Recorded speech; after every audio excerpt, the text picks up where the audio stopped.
جاہل پیدا ہوتا ہے. کتنی عجیب بات ہے کہ ساری مخلوق انتہائی تعلیم یافتہ پیدا ہوتی ہے.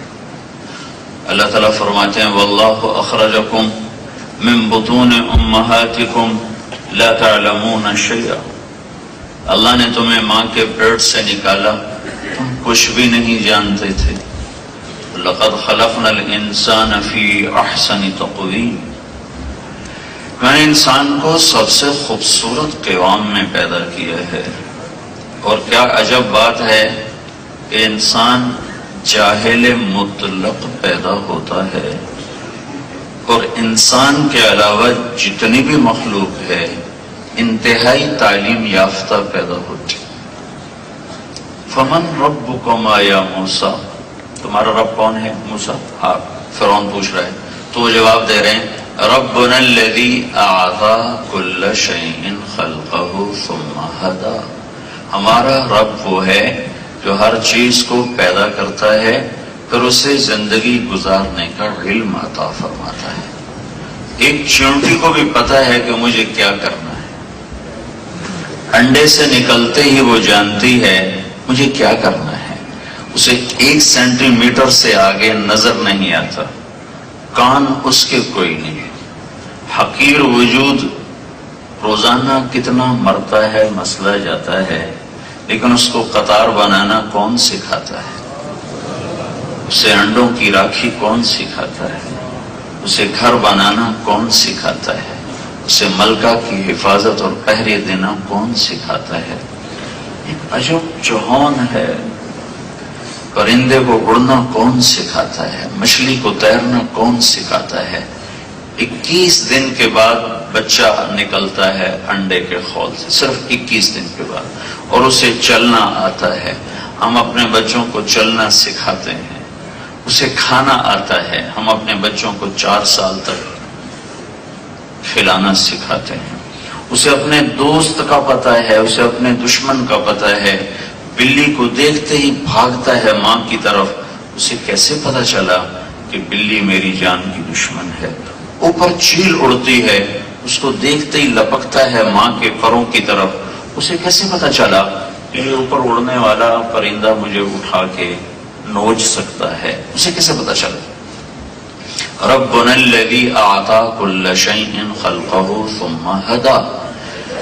پھر نباتات کو بھی یہ علم حاصل ہے. آپ نے کبھی دیکھا نہیں ہوگا کہ آم نے غلطی سے انگور اگا دیا ہو، کریلا غلطی سے میٹھا ہو گیا ہو، تربوز درخت پہ لٹک گیا ہو. کبھی نہیں دیکھا ہوگا. نباتات بھی اتنی تعلیم یافتہ ہے کہ کیسے اپنی شکل بنانی ہے، کیا خاصیت اس میں ڈالنی ہے، کیا رنگ روپ اسے پہنانا ہے، کیا پیرہن اس کا بننا ہے. یہ ایک بیل کو بھی پتہ ہے، ایک درخت کو بھی پتہ ہے. انسان کے علاوہ ساری کائنات انتہائی تعلیم یافتہ ہے. انسان جاہل پیدا ہوتا ہے، وہ ایک الگ مضمون ہے، میں نے اشارہ کر دیا. انسان جاہل پیدا ہوتا ہے، پھر ساری زندگی یہ پڑھتا ہے، سیکھتا ہے. یہ جہاں پہنچ جائے، یہاں یہاں یہاں یہاں جہاں پہنچ جائے، پی ایچ ڈی لگا دیں، ڈاکٹریٹ لگا دیں، علامہ لگا دیں، حضرت لگا دیں، شیخ لگا دیں، جو کچھ لگا دیں، تو ایک آیت اس کو ایسے دباتی ہے کہ اللہ تعالیٰ فرماتے ہیں وَمَا أُوتِيتُم مِّنَ الْعِلْمِ إِلَّا قَلِيلًا، کہ میرے بندوں اور میری بندیوں، ڈاکٹر صاحب، ڈاکٹر صاحبہ، جو تمہیں دیا گیا ہے. تو پہلے ہی میری نفی ہوگی کہ طارق جمیل تو نے نہیں لیا، ڈاکٹر رانجھا تو نے خود نہیں لیا، تمہیں ملا ہے، کسی نے دیا ہے. اور وہ جس نے دیا ہے وہ یہ کہہ رہا ہے کہ میں نے تمہیں بہت تھوڑا دیا ہے. تو یہ دعوی ختم ہو گیا کہ یہ بڑے علامہ، یہ بڑے ڈاکٹر، یہ بڑے پی ایچ ڈی، یہ بڑے سائنسدان. بڑا تو اللہ ہی ہے، انسان کے لیے چھوٹائی ہی زیبا ہے. تو کوئی اپنے علم میں کتنا ہی بلند ہو جائے، جب اس کے تولا جائے گا جہالت اور علم کو جب تولا جائے گا تو اس کی جہالت زیادہ ہے اور اس کا علم بہت کم ہے۔ ہمیشہ انسان کا علم محدود رہے گا، اور کبھی بھی انسان کائنات کے رازوں تک جا نہ سکے گا کہ کائنات ایسے کل کی طرح ہے اور اس میں یہ ایک جز کی طرح ہے، اور جز اپنے کل کو کبھی معلوم نہیں کر سکتا۔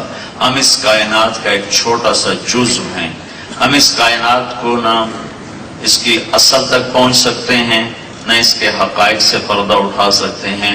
ماں کے پیٹ میں بچہ 9 مہینے رہے یا 90 سال رہے، وہ ماں کا ادراک کر ہی نہیں سکتا، وہ اس قابل ہی نہیں۔ وہ جہاں ہے وہاں اس کو وہ اسباب ہی مہیا نہیں کہ وہ اس کا ادراک کر سکے۔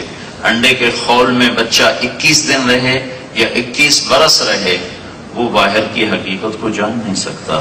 یہ کائنات ایک انڈے کی طرح ہے، اور طارق جمیل اور آپ صاحب اس میں ایک بچے کی طرح ہیں، اور ہماری عمر ہی کیا ہے، 50 60 70 سال۔ تو اس عمر میں ہم کیا کر سکتے ہیں؟ اگر عمر نوح ہر انسان لے کر آئے تو بھی اس کائنات کے اصل اور تہ تک جانا ناممکن ہے کہ یہ کل اور میں جز۔ لہذا میری جہالت ہمیشہ زیادہ رہے گی، میرا علم ہمیشہ کم رہے گا۔ تو جاہل کی جہالت کا علاج یہ ہے کہ علم والے کے پیچھے چلے، علم والے کو ڈھونڈے۔ آپ بچے سارے یہاں کیوں آئے ہوئے ہو؟ اپنی جہالت کو دور کرنے آئے ہوئے۔ تو سب سے بڑا علم تو اللہ کا ہے۔ جہالت کا علاج علم ہے۔ جہالت ایک اندھیرا ہے، اندھیرے کا علاج روشنی ہے۔ تو جہالت ایک اندھیرا ہے، علم ایک نور ہے۔ اللہ نے قرآن کو نور کہا ہے، وَاتَّبَعُوا النُّورَ الَّذِي أُنزِلَ مَعَهُ۔ قرآن ایک نور ہے۔ جہالت ایک ظلمت ہے۔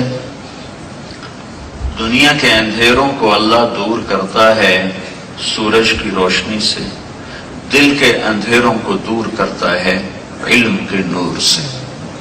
اور ایک نور اللہ کا ہے، اللہ نور السماوات والارض مثل نورہ کمشکات فیہا مصباح المصباح فی زجاجہ الزجاجۃ کأنہا کوکب درّی یوقد من شجرۃ مبارکۃ زیتونہ لا شرقیہ ولا غربیہ یکاد زیتها یضیء ولو لم تمسسہ نار نور علی نور یہدی اللہ لنورہ من یشاء۔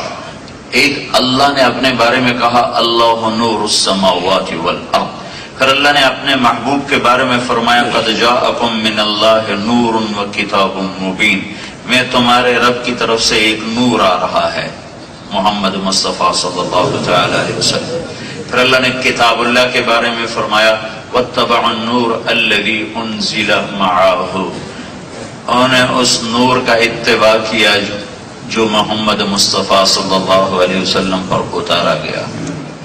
ایک اللہ کا نور ہے، ایک نبوت کا نور ہے، ایک قرآن کا نور ہے، ایک سورج کا نور ہے، ایک چاند کا نور ہے، ایک تاروں کا نور ہے۔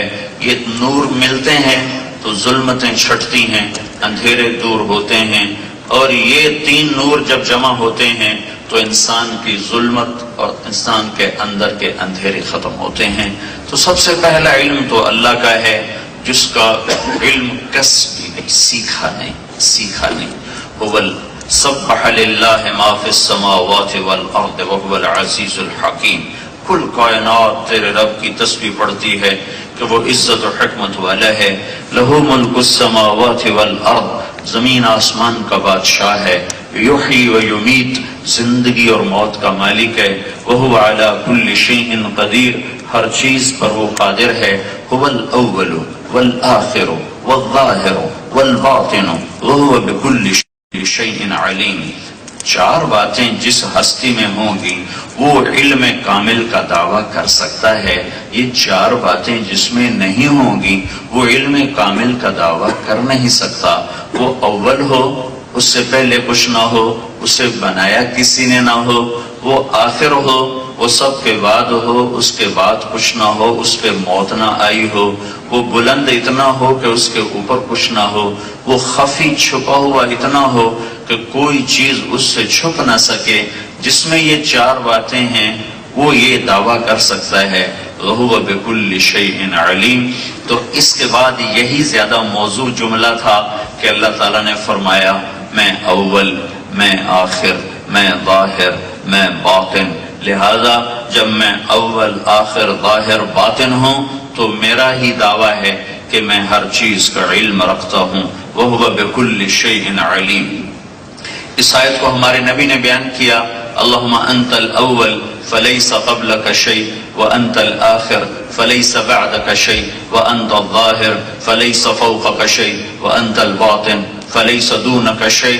میرے اللہ تو اول، تجھ سے پہلے کچھ نہیں، تو آخر، تیرے بعد کچھ نہیں، تو بلند و بالا، تیرے اوپر کچھ نہیں، تو سب سے چھپا ہوا، تجھ سے چھپا ہوا کوئی نہیں، لہذا ہر چیز کا علم اللہ کو ہے۔ پھر وہ اپنے علم میں کیسا ہے؟ یعلم ما یلج فی الارض وما یخرج منها وما ينزل من السماء وما يعرج فيها وهو معكم اينما كنتم والله بما تعملون بصير له ملك السماوات والارض والى الله ترجع الامور۔ جو زمین کے اندر، زمین کے اوپر، آسمان کے نیچے، آسمان کے اوپر، نیچے جانے والا، باہر نکلنے والا، آسمان سے اترنے والا، آسمان پہ چڑھنے والا، سب میرا اللہ کہتا ہے تیرے رب کے سامنے ہے۔ کل صغیر و کبیر مستطر۔ اللہ اپنا علم بتا رہا کہ اس کا علم کیسا ہے۔ وَإِن تَجْهَرْ بِالْقَوْلِ فَإِنَّهُ يَعْلَمُ السِّرَّ وَأَخْفَى۔ تم زور سے بولو وہ سنتا ہے، تم آہستہ بولو وہ سنتا ہے، تم سرگوشیوں میں بولو وہ سنتا ہے۔ پھر تم اپنے ہونٹ سیلو اور زبان تالو سے لگاؤ اور دل کی دھڑکنوں سے بولو۔ دل کی دھڑکنوں سے بولنے کو عربی میں اخفا کہتے ہیں۔ تو میرا رب یہ کہہ رہا ہے میں تو تیرے دل کی صداؤں کو بھی سن لیتا ہوں۔ فَإِنَّهُ يَعْلَمُ السِّرَّ وَأَخْفَى مَا يَكُونُ مِن نَجْوَى ثَلَاثَةٍ۔ تین مرد، تین عورتیں، دو مرد، دو عورتیں کٹھے ہوئے تو اللہ کہتا اِلَّا هُوَ رَابِعُهُمْ، چوتھا میں ہوں، وَلَا خَمْسَةٍ، پانچ جمع ہوئے، اِلَّا هُوَ سَادِسُهُمْ، چھٹا میں ہوں، وَلَا أَدْنَى مِن ذَلِكَ، چار، تین، دو، ایک، وَلَا أَكْثَرَ، اس سے زیادہ، إِلَّا هُوَ مَعَهُمْ، میں تمہارے ساتھ ہوں، ثُمَّ يُنَبِّئُهُمْ، پھر میں تمہیں بتا دوں گا تم کیا کرتے تھے۔ صَدٌ وَنَذِيرًا فَأَعْرَضَ أَكْثَرُهُمْ فَهُمْ لَا يَسْمَعُونَ۔ یہ ناقابل تبدیل، لا تبدیل لکلمات اللہ، لا مبدل لکلماته، انه لقول فصل لا ریب فیہ، شک و شبہ سے بالا تر۔ ریب شک کو نہیں کہتے، شک تو خود عربی کا لفظ ہے، ریب کا ایک لفظ اردو میں ہے کوئی نہیں۔ ایک ہوتا ہے شک کہ پتہ ہی نہیں چل رہا ادھر جاؤں کہ ادھر جاؤں، اس کو کہتے ہیں شک۔ جب دونوں جانب برابر ہوں تو اس کو شک کہتے ہیں۔ ایک ہوتا ہے مریا، جب یوں ہو جائے ایک طرف رجحان غالب ہو اور ایک طرف مغلوب ہو لیکن واضح نہ ہو، اس کو کہتے ہیں مریا۔ بل ہم فی شک منہا فلا تک فی مریۃ من لقائے۔ اور ایک ہوتا ہے ریب۔ ریب کیا ہوتا ہے؟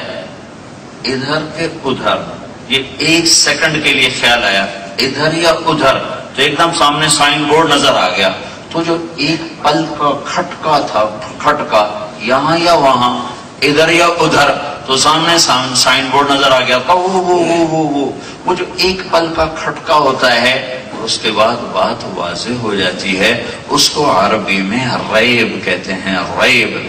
تو آپ کا اللہ یہ کہہ رہا ہے کہ یونیورسٹی والوں میری کتاب میں تو وہ کھٹکا بھی نہیں ہے، تم شک کہاں سے ڈھونڈو گے؟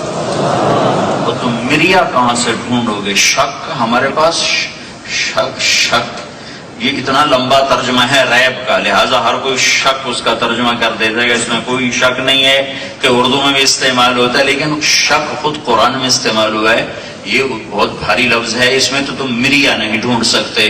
لہٰذا اللہ کی بات حق ہے، سچ ہے، ناقابل تبدیل ہے۔ اس لیے قرآن سے نفع اٹھانے سے پہلے یہ ایک لفظ دل میں اتارنا پڑے گا، لا ریب فی۔ اگر لا ریب فی دل میں نہ اترا تو قرآن کے اسکالر یہودی بھی بیٹھے ہوئے ہیں اور عیسائی بھی بیٹھے ہوئے ہیں اور پی ایچ ڈی پر وہ ڈگریاں دے رہے ہیں۔ میں وہاں گیا تھا امریکہ میں تو وہاں دیکھا یونیورسٹی میں قرآن کی ڈگری دینے والا یہودی، وہ لا ریب فی نہیں سیکھ سکا، باقی سارا اس نے پڑھا، لیکن لا ریب فی یہ نہ اس کے دل میں اتر سکا، تو وہ قرآن پڑھ کے بھی گمراہ ہے۔ لا ریب فی، اللہ ایک ہے، لا ریب فی، محمد صلی اللہ علیہ وسلم اللہ کے رسول ہیں، لا ریب فی، سود حرام ہے، لا ریب فی، جھوٹ ہلاکت ہے، لا ریب فی، آخرت حق ہے، لا ریب فی، دنیا جھوٹ ہے، باطل ہے، لا ریب فی، دنیا چند روزہ ہے، لا ریب فی، آخرت ہمیشہ ہے، لا ریب فی، جنت حق ہے، لا ریب فی، جہنم حق ہے، لا ریب فی، زندگی عمل سے بنتی ہے، لا ریب فی، پیسہ زندگی نہیں بناتا، لا ریب فی، اللہ کی اطاعت کامیابی ہے، لا ریب فی، اللہ کی نافرمانی ہلاکت ہے، لا ریب فی، ظلم و ستم بربادی ہے، لا ریب فی، عدل و انصاف کامیابی ہے، لا ریب فی، پاک دامنی عزت ہے، لا ریب فی، فحاشی بد کرداری ہلاکت ہے، لا ریب فی کی تسبیح پڑھنی پڑے گی۔ جو اللہ کا فرمان آ گیا، لا ریب فی حق، لا ریب فی حق، یمحق اللہ الربا، لا ریب فی، ویربی الصدقات، لا ریب فی، اقیموا الصلاۃ، لا ریب فی، آتوا الزکاۃ، لا ریب فی، اعلموا انما الحیاۃ الدنیا لعب، لا ریب فی، ولہو، لا ریب فی، وزینۃ، لا ریب فی، وتفاخر بینکم، لا ریب فی، وتکاثر فی الاموال والاولاد، لا ریب فی، سارعوا الی جنہ، لا ریب فی، عرضها السماوات والارض، لا ریب فی، اعدت للمتقین، لا ریب فی، ہر جگہ لا ریب فی۔ قرآن صرف پڑھنے کی چیز نہیں ہے، سیکھنے کی ہے۔ تو میرے عزیزو، اللہ اپنے علم میں کامل کامل کامل، لا یسأل عما یفعل۔ اب میرا اور اللہ کا براہ راست رابطہ کوئی نہیں، اللہ کی مان کر میں کامیاب ہوں، دنیا اور آخرت کی گتھیاں سلجھا سکتا ہوں، اللہ تک پہنچانے کے لیے میرے پاس راستہ کوئی نہیں، میں خود نہیں جا سکتا، میں خود نہیں پہنچ سکتا۔ تو یہ کام اللہ نے کیا کہ اس نے میرے اور آپ کے اور اپنے درمیان 1,24,000 پاکیزہ نبیوں کا سلسلہ قائم فرما دیا۔ نبی اللہ سے ملانے کے لیے آتا ہے، نبی کا علم پڑھائی لکھائی کا نہیں ہوتا۔ ما کنت تدری مل کتاب ولل ایمان، شاعری تھی، اور کائنات کا فصیح ترین انسان حضرت محمد صلی اللہ علیہ وسلم ہیں۔ زندگی بھر آپ نے ایک شعر نہیں کہا، زندگی میں صرف ایک شعر کہا، هل انت الا اصبع دمیتی وفی سبیل اللہ ما لقیتی۔ اس میں بھی حضرت ابوبکر صدیق نے اس کے وزن کو ٹھیک کیا کہ یا رسول اللہ ایسے وزن نہیں بیٹھتا، وزن ایسے بیٹھتا ہے۔ تو اللہ تعالیٰ کہتا وما علمناہ الشعر وما ينبغی لہ، اے میرے محبوب میں نے تمہیں شعر خود نہیں سکھائے کہ تیری شان کے مناسب نہیں تھے، کہ کل کو کوئی کہہ سکتا ہے کہ شاعر آدمی ہے اپنی طرف سے کلام بنا کے دے رہا ہے، لہذا نہ پڑھنا نہ لکھنا۔ اور انبیاء کا کوئی استاد نہیں ہوتا، انبیاء کا براہ راست اللہ سے رابطہ ہوتا ہے۔ علمہ شدید القوی ذو مرۃ فاستوی وهو بالافق الاعلى ثم دنا فتدلى فكان قاب قوسين او ادنى فاوحى الى عبده ما اوحى ما كذب الفؤاد ما راى افتمارونه على ما يرى ولقد رآه نزلة اخرى عند سدرة المنتهى عندها جنة المأوى اذ يغشى السدرة ما يغشى ما زاغ البصر وما طغى لقد رأى من آيات ربه الكبرى۔ نبی کو کوئی استاد نہیں ہوتا، اللہ معلم ہوتا ہے، اللہ مربی ہوتا ہے۔ وَإِنَّهُ لَتَنزِيلُ رَبِّ الْعَالَمِينَ، یہ میرا کلام ہے، نزل بِهِ الروح الامین، اسے جبریل لایا ہے، علی قلبک، سیدھا ہے میرے محبوب تیرے دل پر اترا ہے، تیرے دل پر اترا ہے، لِتَكُونَ مِنَ الْمُنذِرِينَ، تاکہ تو میرا پیغام آگے یونیورسٹی والوں کو پہنچا دے کہ آخرت حق ہے، تیاری کر لو۔ تورات، زبور، انجیل کتاب اللہ ہے، کلام اللہ نہیں ہے۔ قرآن کتاب اللہ بھی ہے، کلام اللہ بھی ہے، اللہ کی زبان مبارک سے نکلا ہوا کلام ہے، اسے کوئی تبدیل نہیں کر سکتا، اسے کوئی مٹا نہیں سکتا۔ تورات، زبور، انجیل کتاب اللہ تھی، کلام اللہ نہیں تھا، مٹ گیا۔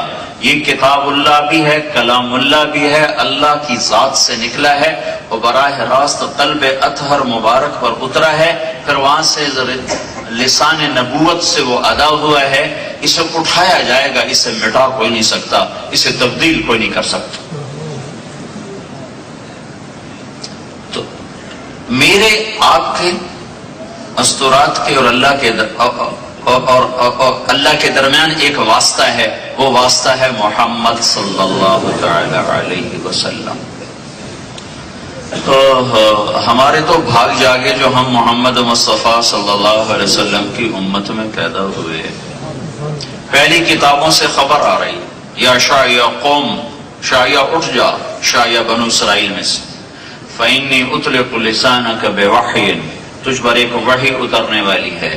شاعیہ کھڑے ہوئے، زبان چلنا شروع ہوئی، یا سماء اسمعی، یا ارض انصتی، اے آسمان سن، کان لگا، اے زمین ہوش میں آ، دھیان سے سن، ان اللہ یرید ان یقضی شأنا ویدبر امرا هو منفذہ، اللہ ایک عظیم الشان فیصلہ ظاہر کرنے والا ہے۔ یرید ان یبعث امیا من الامیین، ایک نبی بھیجنا چاہتا ہے جو لکھنے پڑھنے والی قوم نہیں ہوگی، اس میں ایک نبی بھیجنا چاہتا ہے، لا یقول الخنا، اس میں ایک بڑی اعلیٰ صفت ہوگی کہ وہ کبھی کسی کی دل آزاری کا بول نہیں بولے گا۔ یہ میں جتنا سیرت کا بیان کروں گا نا، اس میں یہ ایک جملہ آپ مجھ سے لے لو، ایک جملہ، یہ مستورات بھی آپ، یہ سارے استاد بھی، ایک جملہ لے لو زندگی بھر کا۔ اور حدیث پڑھانے کا بھی موقع ملتا ہے، میں اپنے بچوں کو بھی کہتا ہوں کہ ایک جملہ سیرت میں سے لے لو کہ اس زبان کو لوگوں کی دل آزاری سے پاک کر دو، تو میں قسم کھاتا ہوں بڑے بڑے جنید وقت بھی تمہیں نہیں پکڑ سکیں گے، بڑی بڑی رابعہ بصری تمہاری گرد کو بھی نہیں پکڑ سکتی۔ اس ایک زبان پر قابو پا کہ یہ گالی سے پاک ہو جائے، یہ غیبت سے پاک ہو جائے، یہ دل آزاری سے پاک ہو جائے، یہ منافقانہ بول سے پاک ہو جائے۔ من کان یؤمن باللہ والیوم الآخر فلیقل خیرا او لیصمت، کتنی بڑی بات فرمائی۔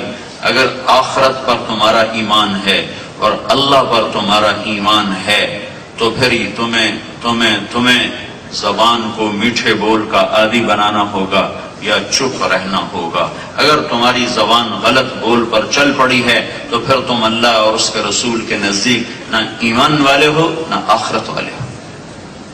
میرے نبی کی کتنی صفات ہیں۔ پہلی صفت، پہلی کتابوں میں سب سے پہلا بول آیا، لا یقول الخنا، وہ ایسا نبی ہوگا جس کا بول بےہودہ نہیں ہوگا، دل آزاری کا نہیں ہوگا، دل خراشی کا نہیں ہوگا، اس کا بول میٹھا ہی ہوگا، اس کا بول میٹھا ہی ہوگا۔ یہ ایک آج سارے اس مجلس کا یہ ایک سبق آپ لے لو، ایک سبق کہ یہ زبان دل آزاری کے بول سے پاک ہو جائے۔ فرائض تو اپنی جگہ پر ہیں، فرائض کی تو معافی کوئی نہیں۔ لا یقول الخنا، وہ کیسا ہوگا؟ لو یمشی علی القصب الیابس لم یسمع من تحت قدمیہ، خشک لکڑیوں پر چلتے ہوئے ایسی عاجزی سے پاؤں رکھے گا کہ لکڑیوں کے کڑکڑانے کی آواز نہیں آئے گی۔ وہ کیسا ہوگا؟ لو یمشی علی السراج لم یطفئ من تحت قدمیہ من سکینتہ، اتنا عاجز بن کے زمین پہ چلے گا کہ جلتے چراغ پر بھی پاؤں رکھ دے تو اس عاجزی سے پاؤں رکھے گا کہ اس کی لو بجھنے نہ پائے گی۔ پرواز کتنی ہے؟ فقاب قوسین او ادنی، عاجزی کتنی ہے کہ جلتے چراغ پر پاؤں آئے تو چراغ بجھنے نہ پائے، خشک لکڑیوں پر چلے تو لکڑیوں سے آواز نہ آئے۔ اجعل السکینۃ لباسہ، مسکنت اس کا لباس ہوگا، والبر شعارہ، نیکی اس کی پہچان ہوگی، وتقوی ضمیرہ، تقوی اس کے اندر میں بھرا ہوا ہوگا، والحق منطقہ، حق اس کا بول ہوگا، والعدل سیرتہ، اور عدل اس کی سیرت ہوگی، والہدی امامہ، ہدایت اس کے آگے آگے چلے گی، العفو بالمعروف خلقہ، معاف کرنا درگزر کرنا اس کے اخلاق ہوں گے۔ الصدق والوفاء طبیعتہ، سچائی اور وفا اس کی طبیعت ہوگی۔ اہدی بہ بعد الضلالہ، اس کی طفیل لاکھوں کو ہدایت ملے گی۔ ارفع بہ بعد الخمالہ، اس کی وجہ سے گرے پڑے لوگ عزت کی چوٹیوں پر پہنچیں گے۔ اکثر بہ بعد القلہ، تھوڑے کثیر ہو جائیں گے اس کی برکت سے۔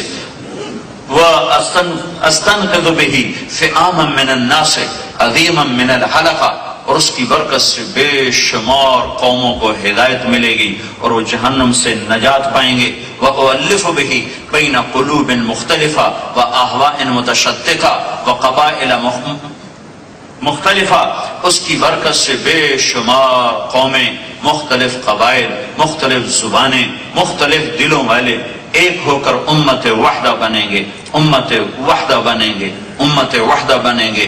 امتہ مرحومہ، امتہ مرحومہ، ہمارا بھی ذکر ساتھ آیا، اور اس کی امت بڑی بخشی ہوئی امت ہوگی، بڑی اس پر رحم ہوا ہوگا۔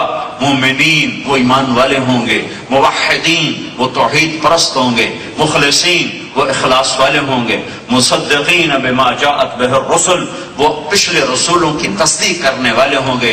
عیسائیوں کی نفی ہو گئی، یہودیوں کی نفی ہو گئی۔ یہودی موسیٰ علیہ السلام پہ اٹک گئے، عیسائی عیسیٰ علیہ السلام پہ اٹک گئے، تو ہمارے بارے میں اللہ نے کہا مصدقین بما جاءت بہ الرسل، نبی اور نبیوں کی تعلیمات تمام پر وہ ایمان لائیں گے۔ ہم اولیائی و انصاری، وہ میرے دوست، میرے دین کے مددگار ہوں گے۔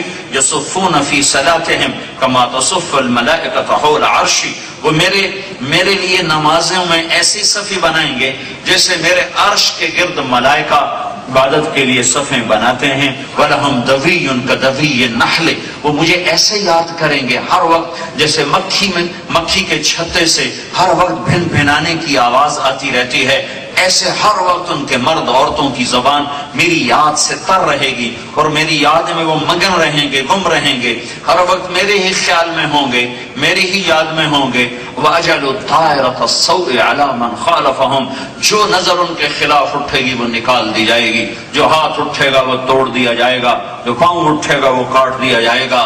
اور اب تو وہ نہیں ہو رہا، اب تو ہمارے پاؤں کٹ رہے ہیں، ہمارے ہاتھ ٹوٹ رہے ہیں، ہماری آنکھیں پھوٹ رہی ہیں کہ ہم نے یاری توڑ دی اپنے اللہ سے۔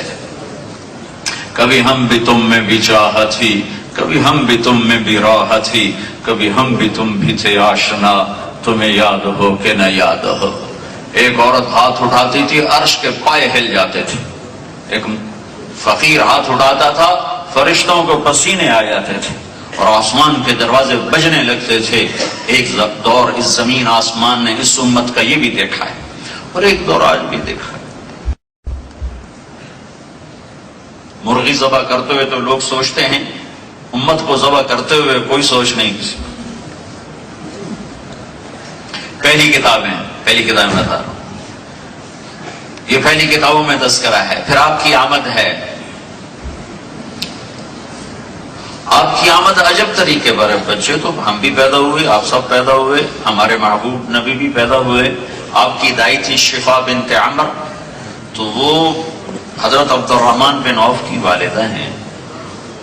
وہ روایت فرماتی ہیں کہ بچے میرے ہاتھوں میں بڑے پیدا ہوئے، لیکن میں حیران ہوئی ہوں کہ آپ پیدا ہو رہے ہیں تو دھلے دھلائے ہیں، کوئی اوپر کسی قسم کی گندگی نہیں ہے۔ جیسے دھل کے کوئی آتا ہے، غسل دے کے کوئی باہر بھیجتا ہے، اور آپ کی ناف کٹی ہوئی ہے، ماں کی آنت پیٹ کے اندر ہی جدا ہو چکی ہے، اور آپ ختنہ کروا کے ماں کے پیٹ سے باہر آ رہے ہیں، آپ کا ختنہ باہر نہیں ہوا ہے۔ یہ بچہ عجب پیدا ہو رہا ہے کہ اس کے پیدا ہونے میں نہ کسی کو پتا ہے کہ یہ کون آ رہا ہے، نہ دائی کو پتا ہے، نہ ماں کو پتا ہے کہ وجہ کائنات آ رہا ہے، کائنات کا سردار آ رہا ہے۔ 12 ربیع الاول ہے، 22 اپریل ہے، اور 571 عیسوی ہے۔ وہ صبح صادق ہے 4:20 مکہ میں، 22 اپریل کو صبح صادق 4:20 پر ہوتی ہے۔ تو میں یہ اضافہ کرتا ہوں کہ آپ 4:20 پر تشریف لا رہے ہیں۔ ادھر دنیا کا اندھیرا دور ہونے کے لیے سورج کی آمد ہے، ادھر دلوں کے اندھیروں کو دور کرنے کے لیے محمد مصطفیٰ کی آمد ہے۔ ادھر کفر کے چھٹنے کے لیے، ادھر ظلمتوں کے چھٹنے کے لیے سورج نکل رہا ہے، ادھر کفر کے اندھیروں کے چھٹنے کے لیے آفتاب نبوت طلوع ہو رہا ہے.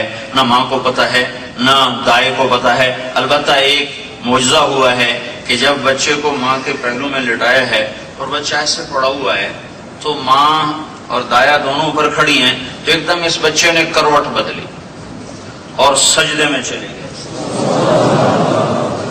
پورا سجدہ، جیسے بڑا آدمی سجدہ کرتا ہے، پورا سجدہ اور لمبا سجدہ. ماں بھی سہمی ہوئی، دایا بھی سہمی ہوئی، اور آپ ایسے سجدے میں ہیں.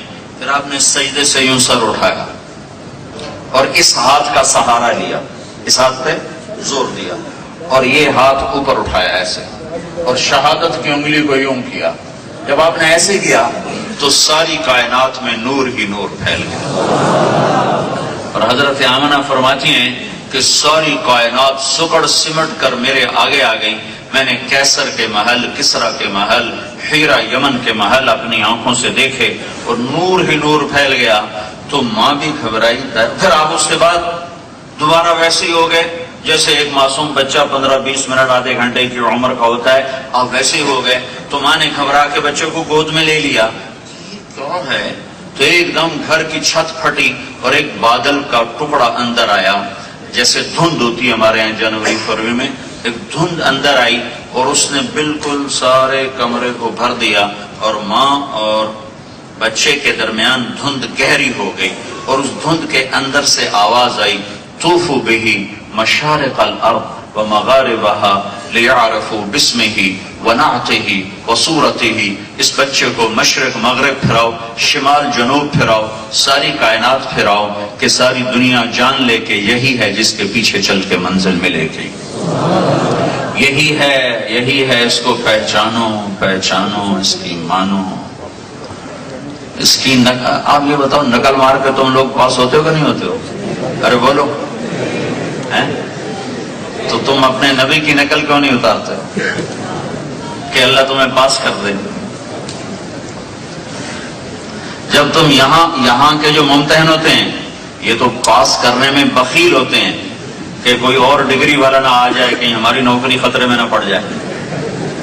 ان کو تو یہ لالچ ہوتا ہے کہ ہم تھوڑے پاس کریں، اور اللہ تو بیٹھا ہی پاس کرنے کے لیے ہے. ما یفعل اللہ بعذابکم ان شکرتم وآمنتم وکان اللہ شاکرا علیما. اللہ تو بیٹھا ہی پاس کرنے کے لیے ہے کہ بہانے ڈھونڈتا ہے کہ کسی طرح میری بخشش کے نیچے کوئی آ جائے. ایک آدمی کی جہنم کا فیصلہ ہوگا، وہ دوڑ لگائے گا. اللہ اسے بلائے گا کہ تو دوڑ کیوں پڑا، تجھے نظر نہیں آ رہا آگے کیا ہے؟ تب پتا ہے تب دوڑ کیوں لگائی؟ کہ تیری نہ مان کے تو یہ دن دیکھنا پڑا، میں نے سوچا آج ہی تیری مان لوں. تو اللہ کہے گا واہ واہ واہ واہ، چل جا، میں نے تجھے اسے پہ معاف کر دیا. دوسرے کی جہنم کا فیصلہ ہوا ہے، وہ آگے جاتا ہے پھر پیچھے مڑ کے دیکھتے، پھر آگے جاتا ہے پھر پیچھے مڑ کے دیکھتے. تو اللہ اس کو واپس بلائے گا، ادھر آؤ. پیچھے مڑ کے کیا دیکھ رہے ہو؟ کہ اللہ تیری رحمت کے قصے بڑے سنے تھے تیرے نیک بندوں سے، تو میں سوچ رہا تھا کہ مجھے جہنم کا کہہ تو دیا ہے لیکن ابھی مجھے واپس بلا لے گا، ابھی مجھے واپس بلا لے گا. تو میں مڑ مڑ کے دیکھ رہا تھا کہ شاید مجھے ابھی بلا لے، ابھی بلا لے. تو تیری رحمت کی آس مڑ مڑ کے دیکھ رہا تھا. تو اللہ کہے گا تو نے میری رحمت پہ بڑی اعلیٰ آس کی، چل تجھے بھی معاف کرتا ہوں. تو اللہ تو ایسے فیل لوگوں کو پاس کرنے کے لیے بیٹھا ہوا ہے. فیل ہو گیا، جہنم میں جا رہے ہیں، فیل ہو گئے. تو میں یوں کہتا ہوں تم اگر نقل مار کے یہاں کی ڈگری لے سکتے ہو تو تم یہ نقل مار لو اپنے محبوب کی. اللہ سے زیادہ کریم کون ہے؟ اللہ سے زیادہ مہربان کون ہے؟ اللہ سے زیادہ درگزر کرنے والا کون ہے؟ ایک اللہ نے محبت صرف نہیں کی، اللہ نے عشق کیا ہے. عشق. فلا وربک، واہ، قرآن کی سب سے خوبصورت قسم ہے. فلا وربک، قرآن نے قسمیں اٹھائی ہیں، والفجر ولیال عشر والشفع والوتر والشمس وضحاها والقمر اذا تلاها والعصر ان الانسان لفی خسر، کہ قسمیں اٹھائیں. قرآن کی سب سے خوبصورت قسم یہ ہے فلا وربک، یونیورسٹی والوں کو بتا دے مجھے تیرے رب کی قسم، فلا کوئی اور ہے یا خود ہے؟ فلا وربک، مجھے تیرے رب کی قسم. تو انداز کیسا ہے کہ کوئی اور ہے، کوئی اور رب محمد ہے جس کی اللہ قسم اٹھا رہا ہے. فلا وربک، مجھے تیرے رب کی قسم. یہ اردو کا محاورہ نہیں، یہ عربی کا محاورہ ہے. میں اسے منتقل کرنے میں ہمیشہ تھکتا ہوں کہ جب عشق کی انتہا ہوتی ہے تو حبیب اپنے آپ کو دو بنا لیتا ہے. ایک کو محبوب کے ساتھ جوڑ دیتا ہے اور ایک کو جدا کر دیتا ہے. پھر خود جو جدا ہوتا ہے وہ اس جڑے ہوئے کی قسم اٹھاتا ہے، وہ کہتا ہے فلا وربک، اے مجھے محبوب، مجھے تیرے رب کی قسم. لا یؤمنون حتی یحکموک فیما شجر بینہم، بتا دو مردوں عورتوں کو، لڑکے لڑکیوں کو، جب تک تیرے فیصلوں پہ راضی نہ ہوں گے میری بارگاہ میں قبولیت نہیں پا سکتے.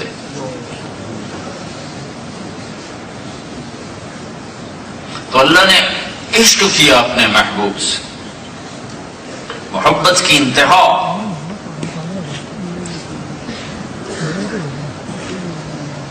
والضحا، ابھی وہ بچے نے پڑھی نا تو مجھے خیال رہا تھا کہ میں کچھ پڑھ کے تو آیا نہیں، میں تو سوڈان سے سیدھا آپ کے پاس آ گیا، تو جو یادداشت میں ہے وہی آپ کو بتا رہا ہوں.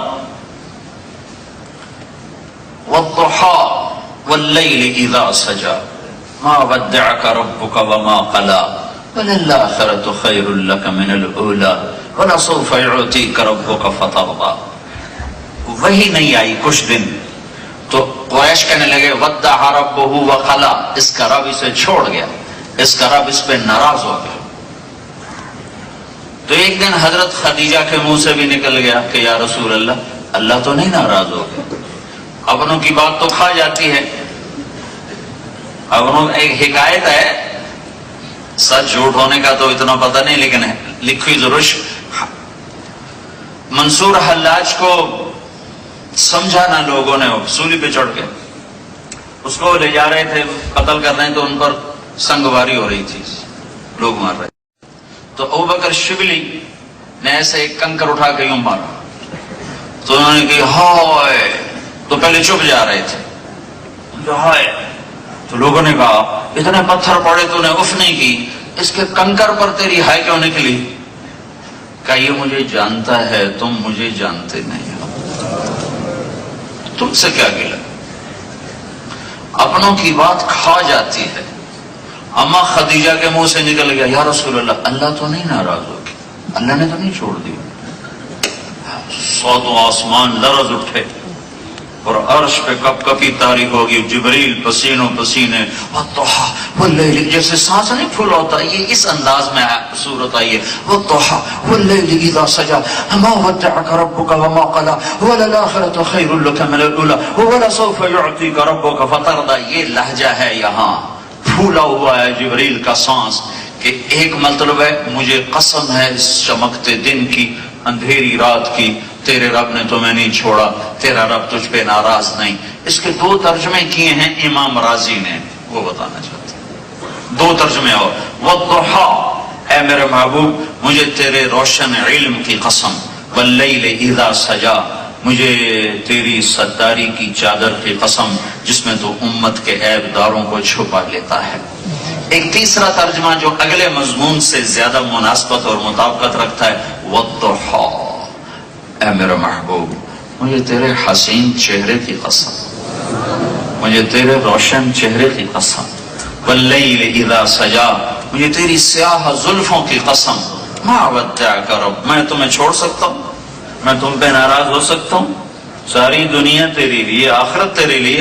ہاں دنیا گزرگاہ ہے، اصل تیرے لیے آخرت ہے. وَلَسَوْفَ يُعْطِيكَ رَبُّكَ فَتَرْضَى. یہ آیت ہمارے نبی کی شان میں سب سے بلند ہے کہ وہ رب جو مجھے آپ سب کو کہتا ہے کہ ساری دنیا کے انسانوں اپنے اللہ کو راضی کرو، سارے رسولوں سے کہا اپنے اللہ کو راضی کرو. عَجِلْتُ إِلَيْكَ رَبِّ لِتَرْضَى. موسیٰ علیہ السلام نے دوڑ لگائی. اللہ تعالیٰ نے پوچھا دوڑ کے کیوں آئے ہو؟ کہا کہ تو خوش ہو جائے، راضی ہو جائے. تو اللہ نبیوں سے بھی کہتا ہے مجھے راضی کرو. ہمیں بھی کہتا ہے مجھے راضی کرو، اور وہ اللہ کہتا ہے اپنے حبیب سے میرے محبوب میں نے تمہیں راضی کرنا ہے۔ فتح، یہ فا کا جو لفظ، فا کا جو حرف ہے فا، یہ یہاں انتہائی خوبصورت مطلب دے رہا ہے۔ فا فترضى وَلَسَوْفَ يُعْتِيكَ رَبُّكَ فَتَرْضَى۔ تو اللہ نے اپنے محبوب سے عشق کیا ہے۔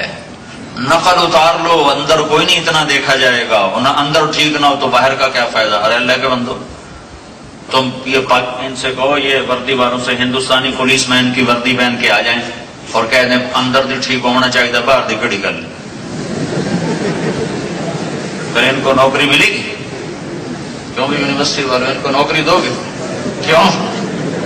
وہ تو دشمن کے روپ میں، یہ غیر کے روپ میں آ گیا۔ سعید انور کی مجھ سے بھی بڑی داڑھی ہے ماشاءاللہ، مجھ سے بڑی پگڑی بند تھی۔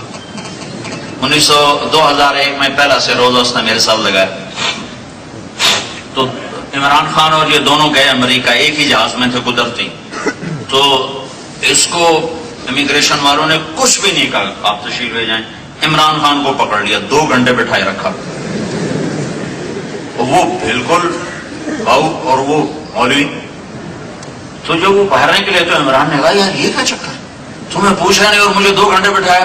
کہ سر میں وردی میں تھا، آپ وردی میں نہیں تھے، آپ وردی میں نہیں تھے۔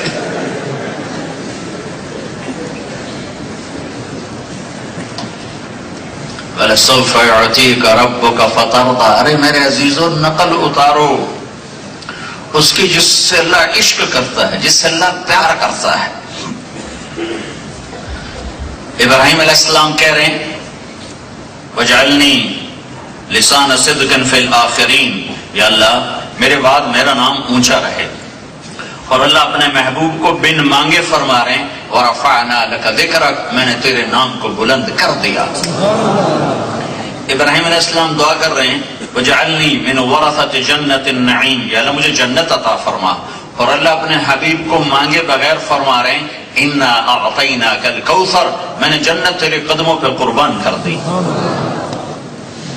ابراہیم علیہ السلام دعا کر رہے ہیں وَجْنُبْنِي وَبَنِيَّ أَن نَّعْبُدَ الْأَصْنَامَ، یا اللہ مجھے میری اولاد کو بت پرستی سے بچا۔ اور اللہ اپنے حبیب سے فرما رہے ہیں انما يريد الله ليذهب عنكم الرجس اهل البيت ويطهركم تطهيرا، کہ اے میرے محبوب میں نے تیرے گھر کو پاک کر دیا ہے۔ ازواجہ امہاتہم، تیری بیویاں ساری انسانیت کی مائیں ہیں، ساری انسانیت کی مائیں ہیں۔ اما عائشہ کا کیا مقام ہے کہ میرے نبی نے ان کے سینے پر سر رکھے ہوئے جان دی ہے اللہ کا۔ یہ کیسے آپ ایسے پڑھیں، یہ گال ایسے سینہ مبارک پر، اور اما عائشہ ایسے بیٹھی ہوئی تھیں، یہاں اللہ کے نبی کا سر تھا اور آپ نے اللہ کے دربار میں اپنی جان کو پیش کیا ہے۔ اور اما عائشہ کا حجرہ ہی آپ کا روضہ مبارک بنا ہے، جہاں صبح ہوتی ہے تو 70,000 فرشتہ درود و سلام پڑھنے آتا ہے، اور شام تک پڑھتا ہے، پھر شام کو 70,000 نیا آتا ہے، وہ پہلے چلے جاتے ہیں، پھر ایک دفعہ جو آتا ہے قیامت تک دوبارہ کسی کی باری نہ آئے گی۔ ازواجہ امہاتہم، آپ نے حضرت حفصہ رضی اللہ تعالیٰ عنہ کو طلاق دینے کا ارادہ کیا تو اللہ کا حکم آ گیا میرے محبوب طلاق نہیں دے سکتے، میرا فیصلہ ہے، یہ تیری اس جہان کی بیوی ہے۔ ازواجہ امہاتہم، 3 بیٹیاں اپنے ہاتھوں سے روانہ کر دیں، ان کی جنت اپنے آنکھوں سے دیکھ لی۔ فاطمہ نے بعد میں آنا تھا تو فرمایا فاطمہ میری بیٹی جنت کی عورتوں کی سردار ہے۔ ان کے بچوں نے بعد میں آنا تو فرمایا حسن اور حسین جنت کے نوجوانوں کے سردار ہیں۔ علی کا ہاتھ پکڑا اور ایسے قریب کر کے فرمایا علی تجھے مبارک ہو، جنت میں تیرا گھر میرے گھر کے سامنے ہے۔ موسیٰ علیہ السلام دعا کر رہے ہیں رب اشرح لی صدری، یا اللہ میرا سینہ کھول، اور اللہ تعالیٰ اپنے حبیب سے فرما رہے ہیں الم نشرح لک صدرک، اے میرے محبوب میں نے تیرا سینہ کھول دیا، میں نے تیرا سینہ کھول دیا۔ تو ایک آواز آئی طوفوا بہ مشارق الارض ومغاربها لیعرفوا باسمہ ونعتہ وصورتہ، اس بچے کو کائنات پھرا دو اور دنیا کو بتا دو کہ اس کو پہچانو، اس کے پیچھے چلو گے تو منزل ملے گی، ورنہ ہرگز نہ پہنچ پاؤ گے اپنے مقصود تک۔ وَآتُوهُ خُلْقَ آدم وَمَعْرِفَةَ شِيث وَشَجَاعَةَ نُوح وَخُلَّةَ إِبْرَاهِيم واستسلام اسماعیل وفصاحة صالح وحکمة لوط ورضا اسحاق وبشرى یعقوب وجمال یوسف وشدة موسیٰ وجہاد یوشع وحب دانیال ووقار الیاس ولحن داود وقلب ایوب وطاعة یونس وعصمة یحییٰ وزہد عیسیٰ علیہ السلام وَأَغْمَسُوهُ فِي أَخْلَاقِ النَّبِيِّينَ۔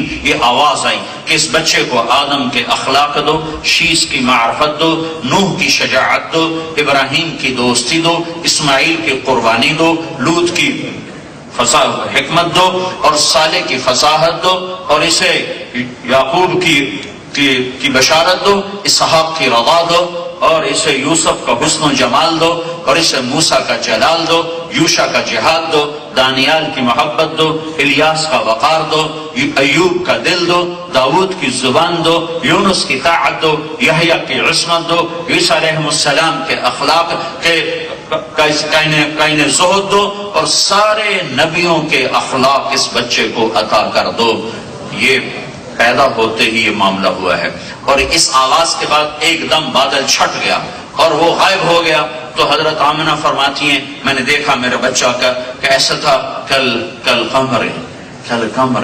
بدر، ایسا تھا جسے 14ویں رات کا چاند ہو، یہ تلألؤ وجہ تلألؤ القمر لیلۃ البدر، میرے بچے کا چہرہ ایسے چمک رہا تھا جسے 14ویں رات کا چاند چمکتا ہے۔ یہ آنے میں اتنا اللہ تعالیٰ نے استقبال کروایا اور اتنا عجب انداز سے دنیا میں بھیجا۔ ظاہری طور پر یتیم کے گھر میں پیدا ہو رہے ہیں، عبد المطلب کو پتہ نہیں کیا ہونے والا ہے، وہ بیت اللہ کا پردہ پکڑ کے کھڑا ہوا ہے اور رو رہا ہے، یا اللہ آج عبداللہ کو زندہ کر دے، آج عبداللہ کے گھر میں بیٹا دے دے، اس کی نشانی ہو، اس کا نام زندہ ہو، اگر بیٹا نہ ہوا بیٹی ہوئی تو میرے بیٹے کا نام مر جائے گا، اسے کیا خبر کہ کون آ رہا ہے، وہ اپنے لو لگائے ہوئے ہیں۔ اور ادھر اللہ کا فیصلہ کائنات کے افضل ترین ہستی کو ولد یتیمن، یتیم، عاش فقیرن، زندگی فقیر، پیدائش یتیم، مات مسکینہ، موت مسکنت کی آئی، انتہائی فقر کے حال میں بھیجا کہ کوئی یہ کہہ نہ سکے کہ پیسہ نہ ہو تو عزت نہیں ہے، دنیا نہ ہو تو کوئی وقار اور مقام نہیں ہے۔ کائنات کے افضل ترین ہستی کو سب سے زیادہ فقیر گھرانے میں پیدا فرمایا۔ ایسا فقر تھا کہ کوئی عورت بچے کو دودھ پلانے کے لیے تیار نہیں۔ اس دن 10 عورتیں آئیں اور سب آپ کو چھوڑ کے چلی گئیں۔ حلیمہ کے بھاگ جاگے کہ اس کی گدھی کمزور تھی، وہ دیر سے پہنچی، وہ آئی، وہ بھی یتیم سمجھ کے چھوڑ گئی۔ اور جب سارے مکے میں دیکھا کہ ایک بچہ نہیں ہے تو ابو کبشہ نے کہا کہ ایسا کر وہ یتیم لے لے، شاید کوئی بھاگ جاگ اٹھیں۔ تو وہ ترس کھاتے ہوئے لینے آئی ہے، اسے نہیں خبر کہ ساری کائنات کا خلاصہ اس کی گود میں جا رہا ہے۔ چھاتیاں خشک ہیں، فوقہ ہے، دودھ نہیں ہے۔ جو ہی بچے کو گود میں لیا دونوں چھاتیاں ابلنے لگی دودھ کے ساتھ، اور آنے میں یتیم پیدا ہو رہے ہیں۔ نبی خاندان میں سب سے اعلیٰ ہوتا ہے، حسب نسب میں سب سے اعلیٰ ہوتا ہے، سیرت صورت میں سب سے اعلیٰ ہوتا ہے، اور دنیا کے اعتبار سے اکثر نبی فقراء، مساکین۔ لولا رحتک لرجمناک وما انت علینا بعزیز، چپ کر کے بیٹھ جا ورنہ ہم مار کے تجھے سنگ سار کر دیں گے۔ یہ لوط علیہ السلام کو ان کی قوم کہہ رہی ہے۔ نبی اتنی قسم پرسی میں ظاہری طور پر ہوتا ہے، جنت کی چابی میرے نبی کے ہاتھ میں ہے، اللہ کا جھنڈا میرے نبی کے ہاتھ میں ہے، مقام محمود میرے نبی کے لیے طے ہے، اور سب سے پہلے جنت کا داخلہ آپ کی طفیل ہے، سب سے پہلے شفاعت آپ کی طفیل ہے، سب سے پہلے آپ قبر سے نکلنے والے ہیں، سب سے پہلے آپ شفاعت فرمانے والے ہیں۔ لیکن پیدائش ایسی ہے کہ کوئی عورت لینے کے لیے تیار نہیں ہے، لیکن ساری کائنات میں ہلچل مچی ہوئی ہے۔ ایک سمندر کی مچھلیاں دوسرے سمندر کی مچھلیوں کو جا کر مبارک دے رہی ہیں کہ آج 2 جہان کے سردار پیدا ہو گئے۔ اب عبد المطلب کہہ رہا تھا میرا نسب مٹ جائے گا، اور اسے یہ نہیں خبر کہ اس کے پوتے کی طفیل آدم علیہ السلام تک عبد المطلب کا نسب زندہ ہو جائے گا، وہ اسے تو خبر نہیں ہے۔ عبداللہ فوت ہو چکے ہیں، 25 سال کی عمر میں فوت ہو گئے، تجارت کے لیے ملک شام گئے اور واپسی ہوئی اور مدینہ پہنچے تو انتقال ہوا۔ نابغہ کے گھر میں آپ کی قبر بنائی گئی، وہیں آپ دفن کیے گئے، اور ماں کے پیٹ میں صرف میرا نبی 2 مہینے کا ہے۔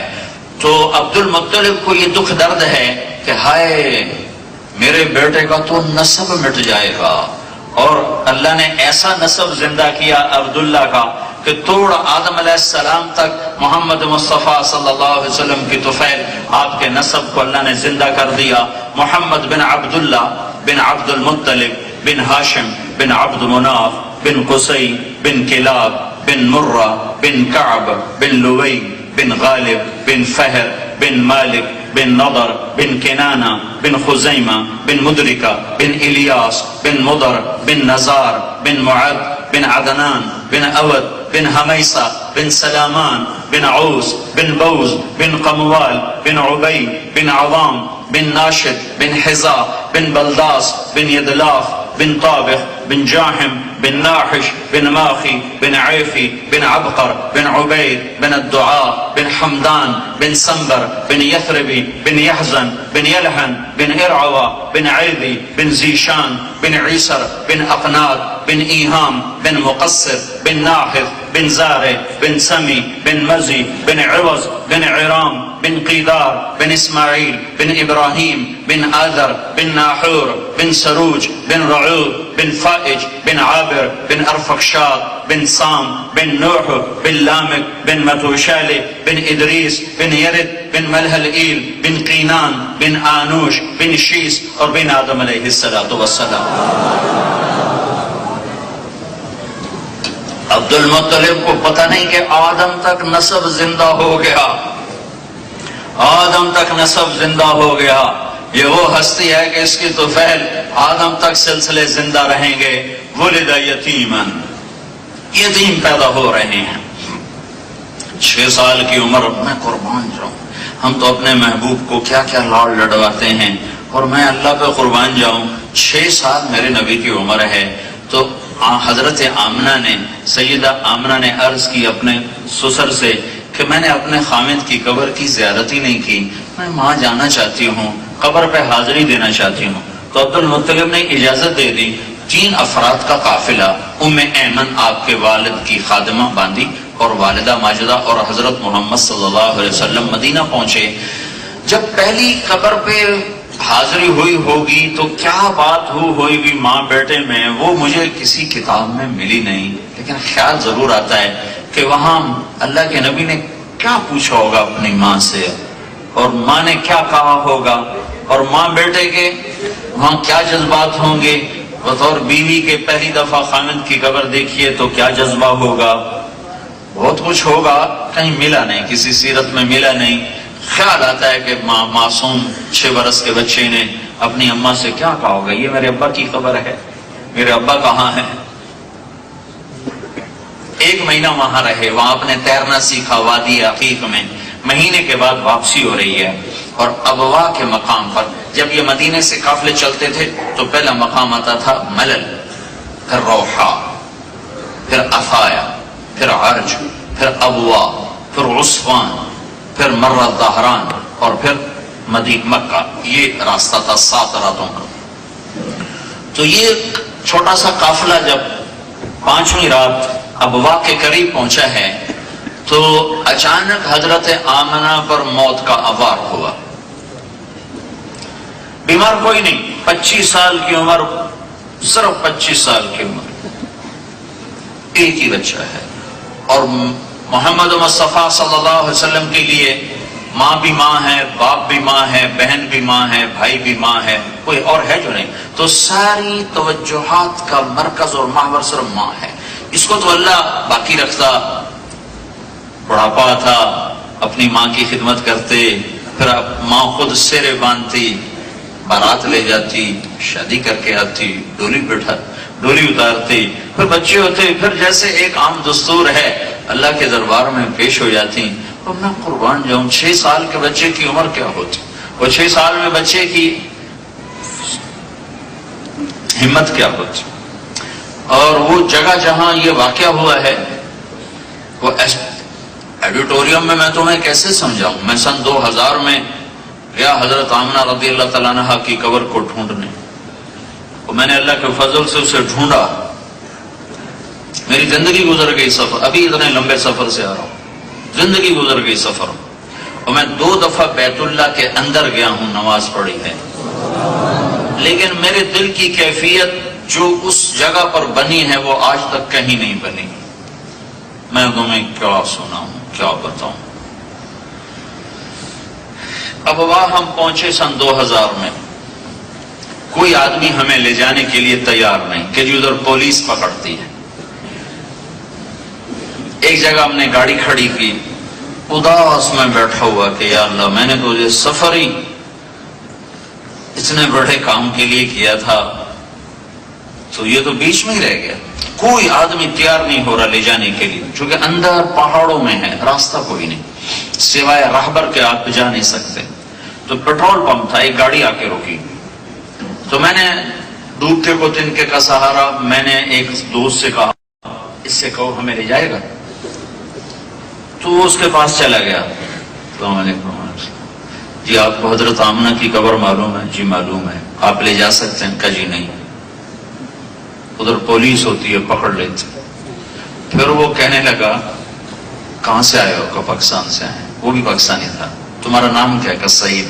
اس کا افضل، اس کا سلمان. میں گاڑی میں بیٹھا تھا. کہو اس کا کیا نام ہے؟ کہ اس کا نام طارق جمیل ہے. کہنے لگا یہ وہی طارق جمیل ہے جس کی کیسٹیں چلتی ہیں؟ تو انہوں نے کہا ہاں جی یہ وہی طارق. وہ اس کی کیسٹ تو ابھی میری گاڑی میں لگی ہوئی. کہا انشاءاللہ میں تمہیں لے جاتا ہوں آپ ویکھی جیسے. تو اس نے گاڑی بند کی اور ہمارے ساتھ جیپ میں بیٹھا. وہ 4 کلومیٹر لے کر ہمیں چلا روڈ پر، پھر اندر اتارا اور وہ 4-5 کلومیٹر اندر ٹھو ٹھو ٹھو پتھروں سے ٹکراتے ہوئے، جھاڑیوں میں الجھتے ہوئے، اور کانٹے دار چھوٹی چھوٹی جھاڑیاں. ایک جگہ اس نے گاڑی کھڑی کی، پھر لے کے ہمیں پیدل چلا. اور آگے ایک پہاڑی ہوگی اتنی اونچی، کوئی 40-50 فٹ اونچی پہاڑی تھی. اس پر قدرتی ایک ایسے ہموار سطح تھی اس کے اوپر، باقی پہاڑ ایسے ملے ہوئے تھے کالے سیاہ. تو وہاں وہ قبر مبارک تھی اور اثر ہو چکی تھی، اور سوگوار شام جیسے ہوتی ہے وہ فضا تھی، اور وہ منظر بھی ایسا تھا. میں 14 صدی پیچھے مڑ کے دیکھنے کی کوشش کر رہا تھا کہ 25 سالہ ماں دم توڑ رہی ہے، اور 6 سالہ بچہ ماں ماں کہہ رہا تھا، اور آگے ماں جواب نہیں دے پا رہی تھی.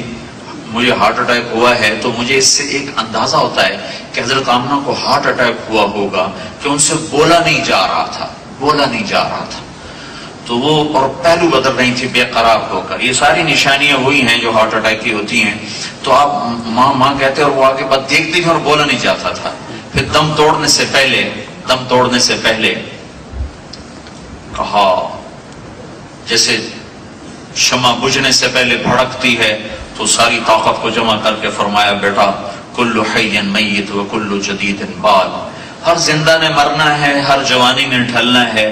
مجھے لگتا ہے کہ تیری ماں کا وقت آ چکا ہے. لیکن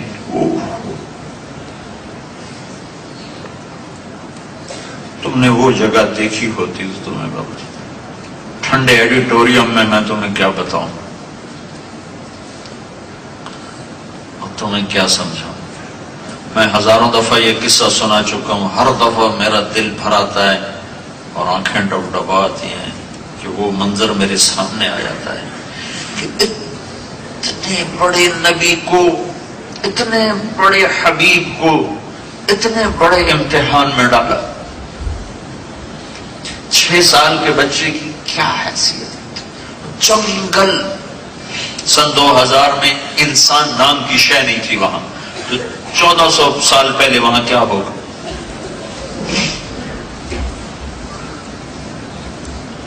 ولد تو توہرا، یہ آخری الفاظ تھے. میں نے ایسا بچہ جنا ہے جو ساری کائنات کو پاک کر دے گا، روشن کر دے گا. یہ آخری الفاظ تھے. اور پھر بچہ ماں کے سینے پہ سر رکھ کے رویا ہے، اور اسے معلوم ہی نہیں کہ میری ماں کو ہوا کیا ہے. ہنستی کھیلتی موت آ گئی. ام ایمن نے بھی دودھ پلا، 8 عورتوں نے دودھ پلایا۔ جب کون دفن کرنے آیا کچھ سمجھ نہیں آتی، شاید کوئی راہگیر گزرا، یا وہاں سے کوئی 13-14 کلومیٹر ابوا کی بستی ہے، وہاں گئی ام ایمن، کسی کو بلا کے لائیں، کیونکہ ایک عورت کے بس میں نہیں وہاں قبر بنانا۔ جو لوگ آئے جنہوں نے قبر بنائی، اس کے بعد جب نیچے اترے ہیں تو ام ایمن نے دیکھا اللہ کے نبی غائب تھے، ساتھ نہیں، لوگوں میں ایک دم، تو انہیں ایک دم پیچھے مڑ کے دیکھا، پیچھے سے اوپر آواز آ رہی ہلکی ہلکی۔ جب یہ واپس گئی ہیں تو وہ منظر تھا کہ ابوا کے پہاڑ بھی رو رہے تھے کہ آپ نے ماں کی قبر کو ایسے سینے سے لگا، ماں کی قبر سے ایسے چمٹے ہوئے تھے، ایسے سر رکھا ہوا، گال قبر سے لگائے ہوئے، سینہ قبر سے چپکایا ہوا اور ایسے اوپر پڑے ہوئے۔ جب ام ایمن قریب آئیں تو کیا کہہ رہے تھے؟ عرش بھی رویا ہوگا ان الفاظ کو سن کر کہ ماں تجھے تو خبر ہے نا، تو بھی میرا آخری سہارا تھی، تو بھی مجھے چھوڑ کے چلی گئی، تیرے بغیر کہاں جاؤں گا، کس گود میں سر رکھوں گا؟ ہائے ہائے، واہ یا رسول اللہ، کیا دکھ دیکھے اور کس بے دردی سے ہم نے بھلایا ہے، کمال کر دیا۔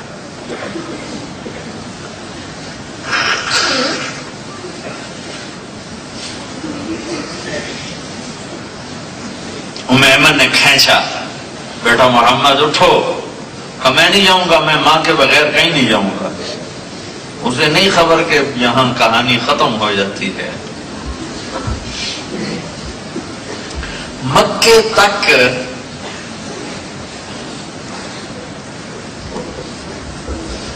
کیسے بلبلاتے ہوئے گئے،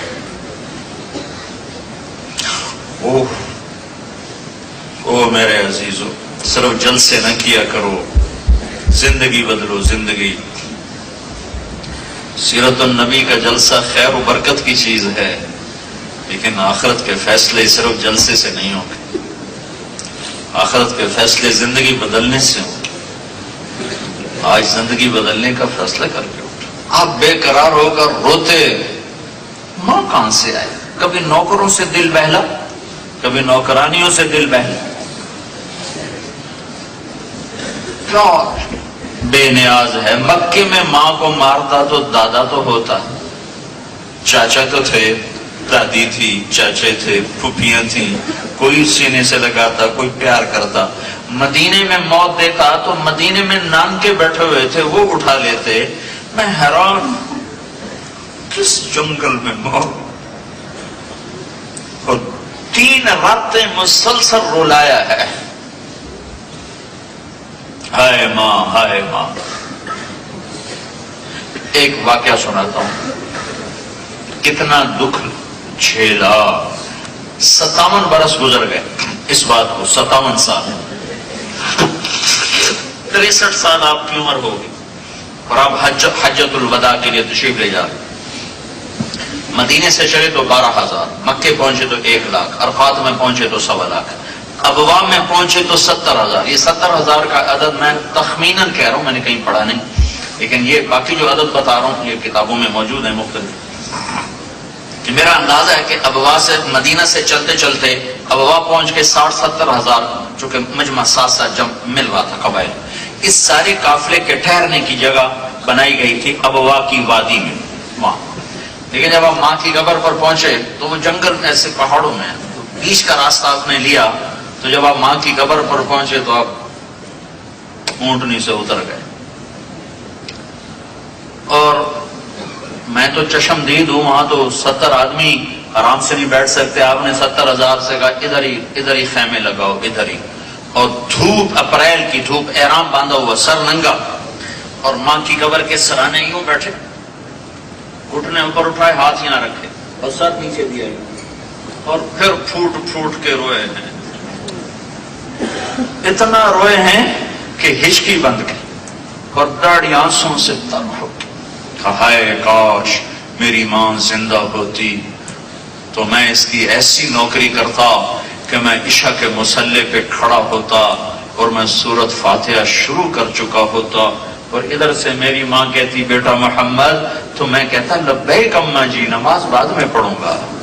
میں ماں کے لیے نماز توڑ دیتا، میں اپنی ماں کے لیے نماز توڑ دیتا، میں نماز بعد میں پڑھتا۔ ہاں میرے عزیزو، صرف جلسے نہ کرو، زندگیاں بدلو، زندگیاں۔ وہ میری گھنٹے سوا گھنٹے کی بات سے کچھ احساس تو بیدار ہو سکتا ہے، زندگی تو بدلنے کے لیے تمہیں ارادے کرنے پڑیں گے، تمہیں اپنے آپ سے لڑنا ہوگا، تمہیں اپنے اندر کے جذبوں سے ٹکر لینی ہوگی اور غلط چیزوں کو نکال کر حضرت محمد صلی اللہ علیہ وسلم کی پاکیزہ زندگی کو اندر لانا ہوگا۔ جب آپ مکہ پہنچے تو آپ کا کھانا پینا چھوٹ گیا، تنہا بیٹھے رہتے تھے، تو زمزم کے پانی کے چند گھونٹ پینے کے علاوہ کچھ نہیں کھاتے تھے۔ ایسا دل پہ دیا وہ صدمہ کہ 57 سال کے بعد بھی وہ زخم ہرا۔ آپ سے پوچھا گیا یا رسول اللہ قیامت کب آئے گی؟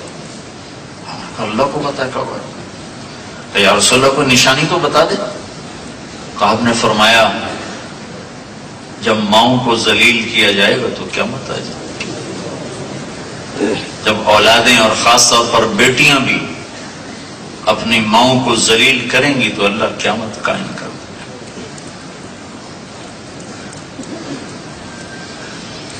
تو میں ساری سیرت کیسے سناؤں؟ سوا گھنٹہ تو ویسے ہو چکا ہے۔ ہاں ایک دکھ درد لے لو تو میں سمجھوں گا کہ میرا پیغام پہنچ گیا۔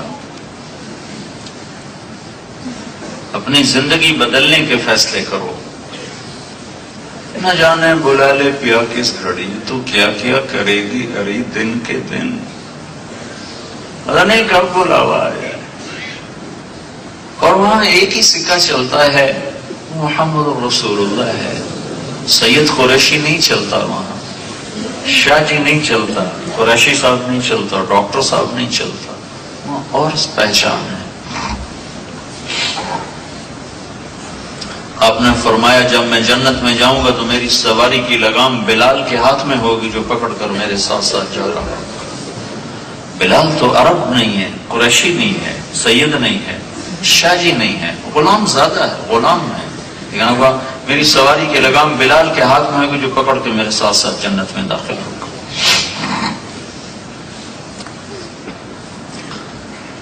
تو میرے عزیزو، جوان ہو، ہم ڈھل رہے ہیں، تمہاری ابتدا ہے، ابھی سے اپنی جوانی کو سمیٹ لو اور اسے اللہ اس کے رسول کے ہاتھوں میں دے دو۔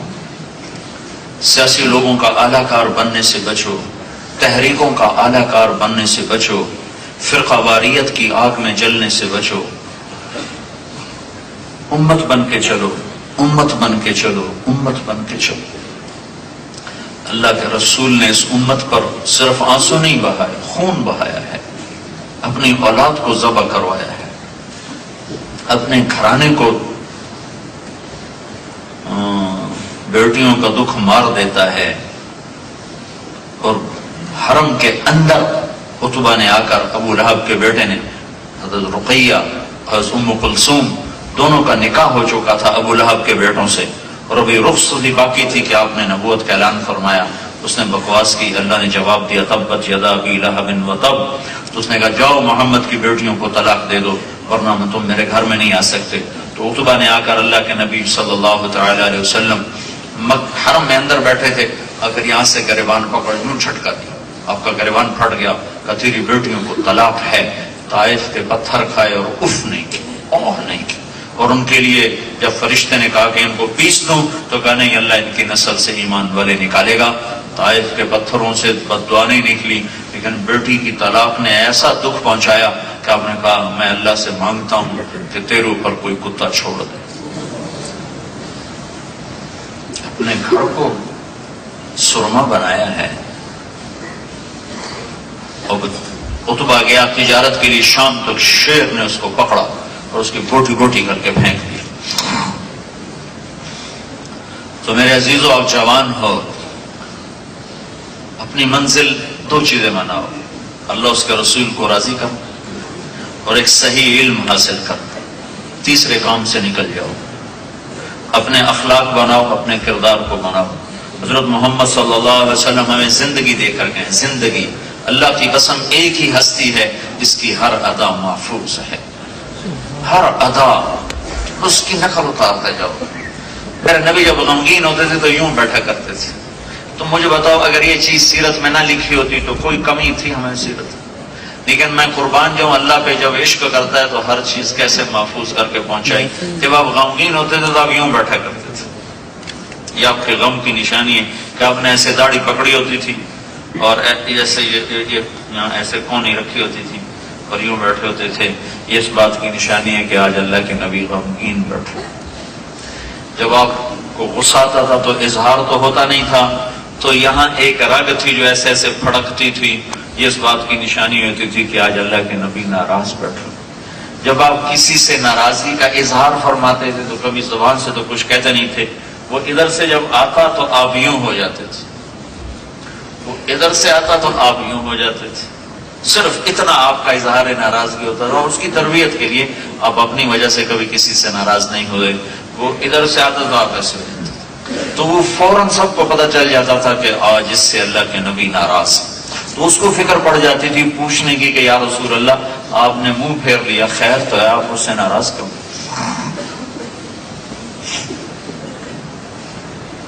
ابو ہریرہ جہاد میں جانے لگے، ماں نے روکا کہ میں اکیلی ہوں، مجھے چھوڑ کے نہ جا۔ کہا نہیں، اللہ کے نبی نے کہا میں نے جانا ہے۔ ایک واقعہ اس پہ سنا رہا ہوں، یاد ہے۔ تو انہوں نے کہا بیٹا میں تجھے اپنے دودھ کا واسطہ دیتی ہوں جو میں نے تمہیں پلایا، مجھے چھوڑ کے نہ جا، میں اکیلی ہوں۔ انہوں نے کہا نہیں، اللہ کے نبی نے کہا میں نے جانا ہے۔ تو ہتھیار سجائے اور چل پڑے۔ تو ان کی ماں نے اللہ کے نبی کو پیغام بھیجا کہ یا رسول اللہ، میں نے ابو ہریرہ کو دودھ کا واسطہ دیا، یہ پھر بھی نہیں مانا اور یہ جہاد کے لیے جا رہا ہے۔ تو ابو ہریرہ ہتھیار سجا کر مسجد میں آئے، بڑے جوش میں کہ اللہ کے نبی خوش ہوں گے۔ آپ نے دیکھتے یوں کر لیا، تو جو یوں کیا ان کو ہوئے، یہ کیا ہو گیا؟ میں تو سوچ رہا تھا اللہ کے نبی کہیں گے مرحبا مرحبا، کام نہیں ہوا۔ تو بھاگ کے ادھر سے، کیا ہوا کیا ہوا؟ دور ہو جا میری نظروں سے، تو ماں کے دودھ کے واسطے کو بھی نہیں مانتا ہے، مجھے تیرے جہاد کی کوئی ضرورت کوئی نہیں۔ ماں کو چھوڑ کے جہاد، کون سا جہاد کرنا چاہتے ہو ماں کو چھوڑ کے؟ تو جب آپ کسی سے ناراض ہوتے تھے، جب آپ خوش ہوتے تھے تو یہ گالوں سے نور ایسے نکلتا تھا۔ جب آپ ہنستے تھے تو بس صرف اگلے دانت نظر آتے تھے۔ کبھی کبھی آپ زور سے ہنستے تو پچھلی داڑیں بھی نظر آتی تھی، ہاں کر کے آپ کبھی نہیں ہنسے، ہمیں نہیں روکا، خود کبھی ایسے کر کے نہیں ہنسے۔ کبھی کبھی ایسا مسکرائے کہ پچھلی داڑیں آپ کی نظر آتی تھی۔ جب آپ مجلس میں بیٹھتے تھے تو یہ حرکت آپ کی بے ساختہ حرکت تھی، یہ ہتھیلی، یہ انگوٹھا، یہ ہتھیلی، یہ انگوٹھا، اور اس کو ایسے آپس میں آپ ٹکراتے رہتے تھے۔ یہ مجلس میں آپ چوکڑی مار کے بیٹھتے تھے، ہمیشہ چوکڑی مار کے بیٹھتے اور یوں کرتے رہتے تھے، گفتگو بھی ہو رہی اور یہ ایسے ایسے بھی ہو رہا۔ اور کبھی محفل میں اپنے پاؤں نہیں پھیلائے، کسی کو انگلی کا اشارہ نہیں کیا، جب کسی کو اشارہ کیا تو پورے ہاتھ کا عزت کے ساتھ اشارہ کیا۔ جب کوئی آپ کو دائیں طرف سے بولا تھا یا رسول اللہ، تو آپ نے کبھی ایسا نہیں کیا، ہاں جی افتخار صاحب کیا بات ہے۔ آپ پہلے ایسے ہوتے تھے، یوں، پھر فرماتے جی فرمائے، یہ پورا سینہ اس کو عطا فرماتے تھے۔ ہاں، جب کوئی ادھر سے بولا تھا تو پورا آپ ایسے مڑتے تھے، کوئی ادھر سے بولا تھا جی راجا صاحب۔ یہ اخلاق تھے۔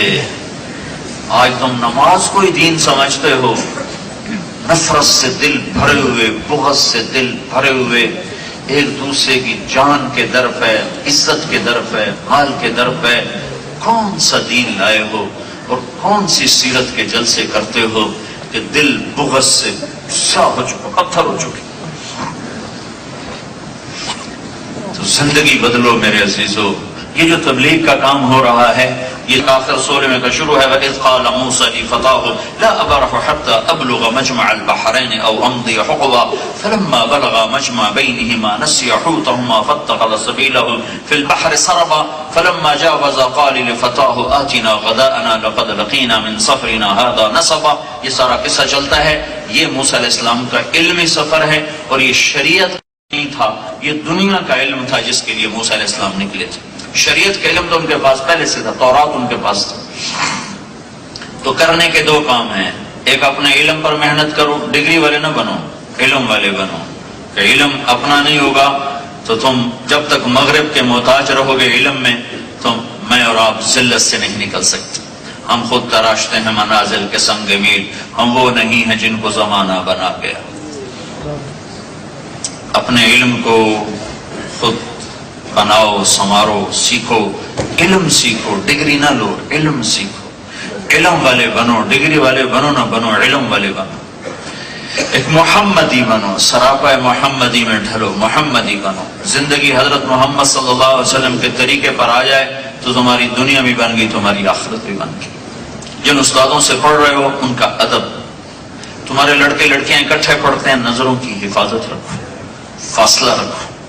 شرم و حیا جس معاشرے سے نکل جاتا ہے وہ معاشرہ تباہ ہو جاتا ہے، وہ انسانیت کی بجائے درندگی پہ آ جاتا ہے. ایک حد فاصل اللہ نے مرد عورت میں رکھی ہے، جو معاشرہ اس کو مٹائے گا اس کی ہلاکت وہ اپنی آنکھوں سے دیکھے گا. آج مغرب کے پاس حل کوئی نہیں ہے کہ اس گندگی سے وہ کیسے نکلیں کہ وہاں کی عورت نہ ماں ہے، نہ بیٹی ہے، نہ بہن ہے، نہ پھوپھی ہے، نہ خالہ ہے. وہاں کا مرد نہ باپ ہے، نہ بھائی ہے، نہ چاچا ہے، نہ بابا ہے، نہ دادا ہے، کچھ بھی نہیں. جانوروں کی طرح زندگی ہے. تو اپنی نظروں کا پردہ جھکانا سیکھو، اسے حیا کا سرما لگاؤ. کچھ دنوں کے بعد انہی آنکھوں سے اللہ تمہیں اپنا دیدار کرانے والا ہے. انہی آنکھوں سے اللہ تمہیں حضرت محمد صلی اللہ علیہ وسلم کا دیدار کرانے والا ہے. تو میرے عزیزو، اللہ آپ کا آنا مبارک کرے. خوش آئند ہے، بہت خوشی ہے تم اتنے آئے ہو، بہت زیادہ آئے ہو، اور اکثر نوجوان ہو. صبح صادق کی امید لگ گئی ہے کہ جب نوجوان طبقہ دین کی طرف آنا شروع ہو تو اس وقت ہدایت قریب ہوتی ہے. پچھلے دنوں نارمے میں تھا تو وہاں کے ساتھی بتا رہے تھے کہ نارویجن کہتے ہیں کہ تمہاری تیسری نسل جو یہاں مسجد میں جانے لگ گئی ہے، اس پر ہمیں بڑی حیرانی ہو رہی ہے کہ یہ ہمارے رنگ میں رنگنے کی بجائے یہ اپنے اسلام کی طرف کیوں لوٹ گئے ہیں، کس چیز نے ان کو مسجد کی طرف دھکیل دیا ہے. تو میری آپ سب سے گزارش ہے کہ اپنی زندگی میں حضرت محمد صلی اللہ علیہ وسلم والی زندگی لاؤ، اول اخلاق لاؤ. میں نے شروع میں کہا تھا ایک جملہ مجھ سے لے لو، لا یقول الخلا. اس زبان کو تیز بول سے نکال، تند بولوں سے نکال، لوگوں کی سہ جاؤ، چپ کر جاؤ. تو اللہ تمہیں بڑی ان بلندیاں نصیب فرمائے. فرائض کے بعد سب سے بڑی چیز جو قیامت کے دن تولی جائے گی وہ تمہارے اخلاق تولے جائیں گے. تو ایک اپنے علم کو بناؤ، ایک اپنے اخلاق کو بناؤ، ایک حضرت محمد صلی اللہ علیہ وسلم کی پاکیزہ زندگی کو سیکھو. تبلیغ میں اس کو سیکھنے کی محنت ہو رہی. میں ابھی چاڈ، سوڈان، کیمرون جیسے پسماندہ ملک ہیں، پتہ نہیں کیسی زندگی ہے، جانور انسان اکٹھے رہتے ہیں اور آپ ایک گھنٹہ وہاں نہیں گزار سکتے جہاں لوگ نسلوں سے رہ رہے ہیں. وہاں یہ تبلیغ کا کام کیسے پہنچ گیا؟ ایک جماعت چلی 1600 کلومیٹر پیدل، اونٹ صحرا میں سے چل کے آئے، اونٹوں پر سامان، اور باجرے کو پانی میں بھگو کر نرم کر لیتے تھے، وہی کھا لیتے تھے.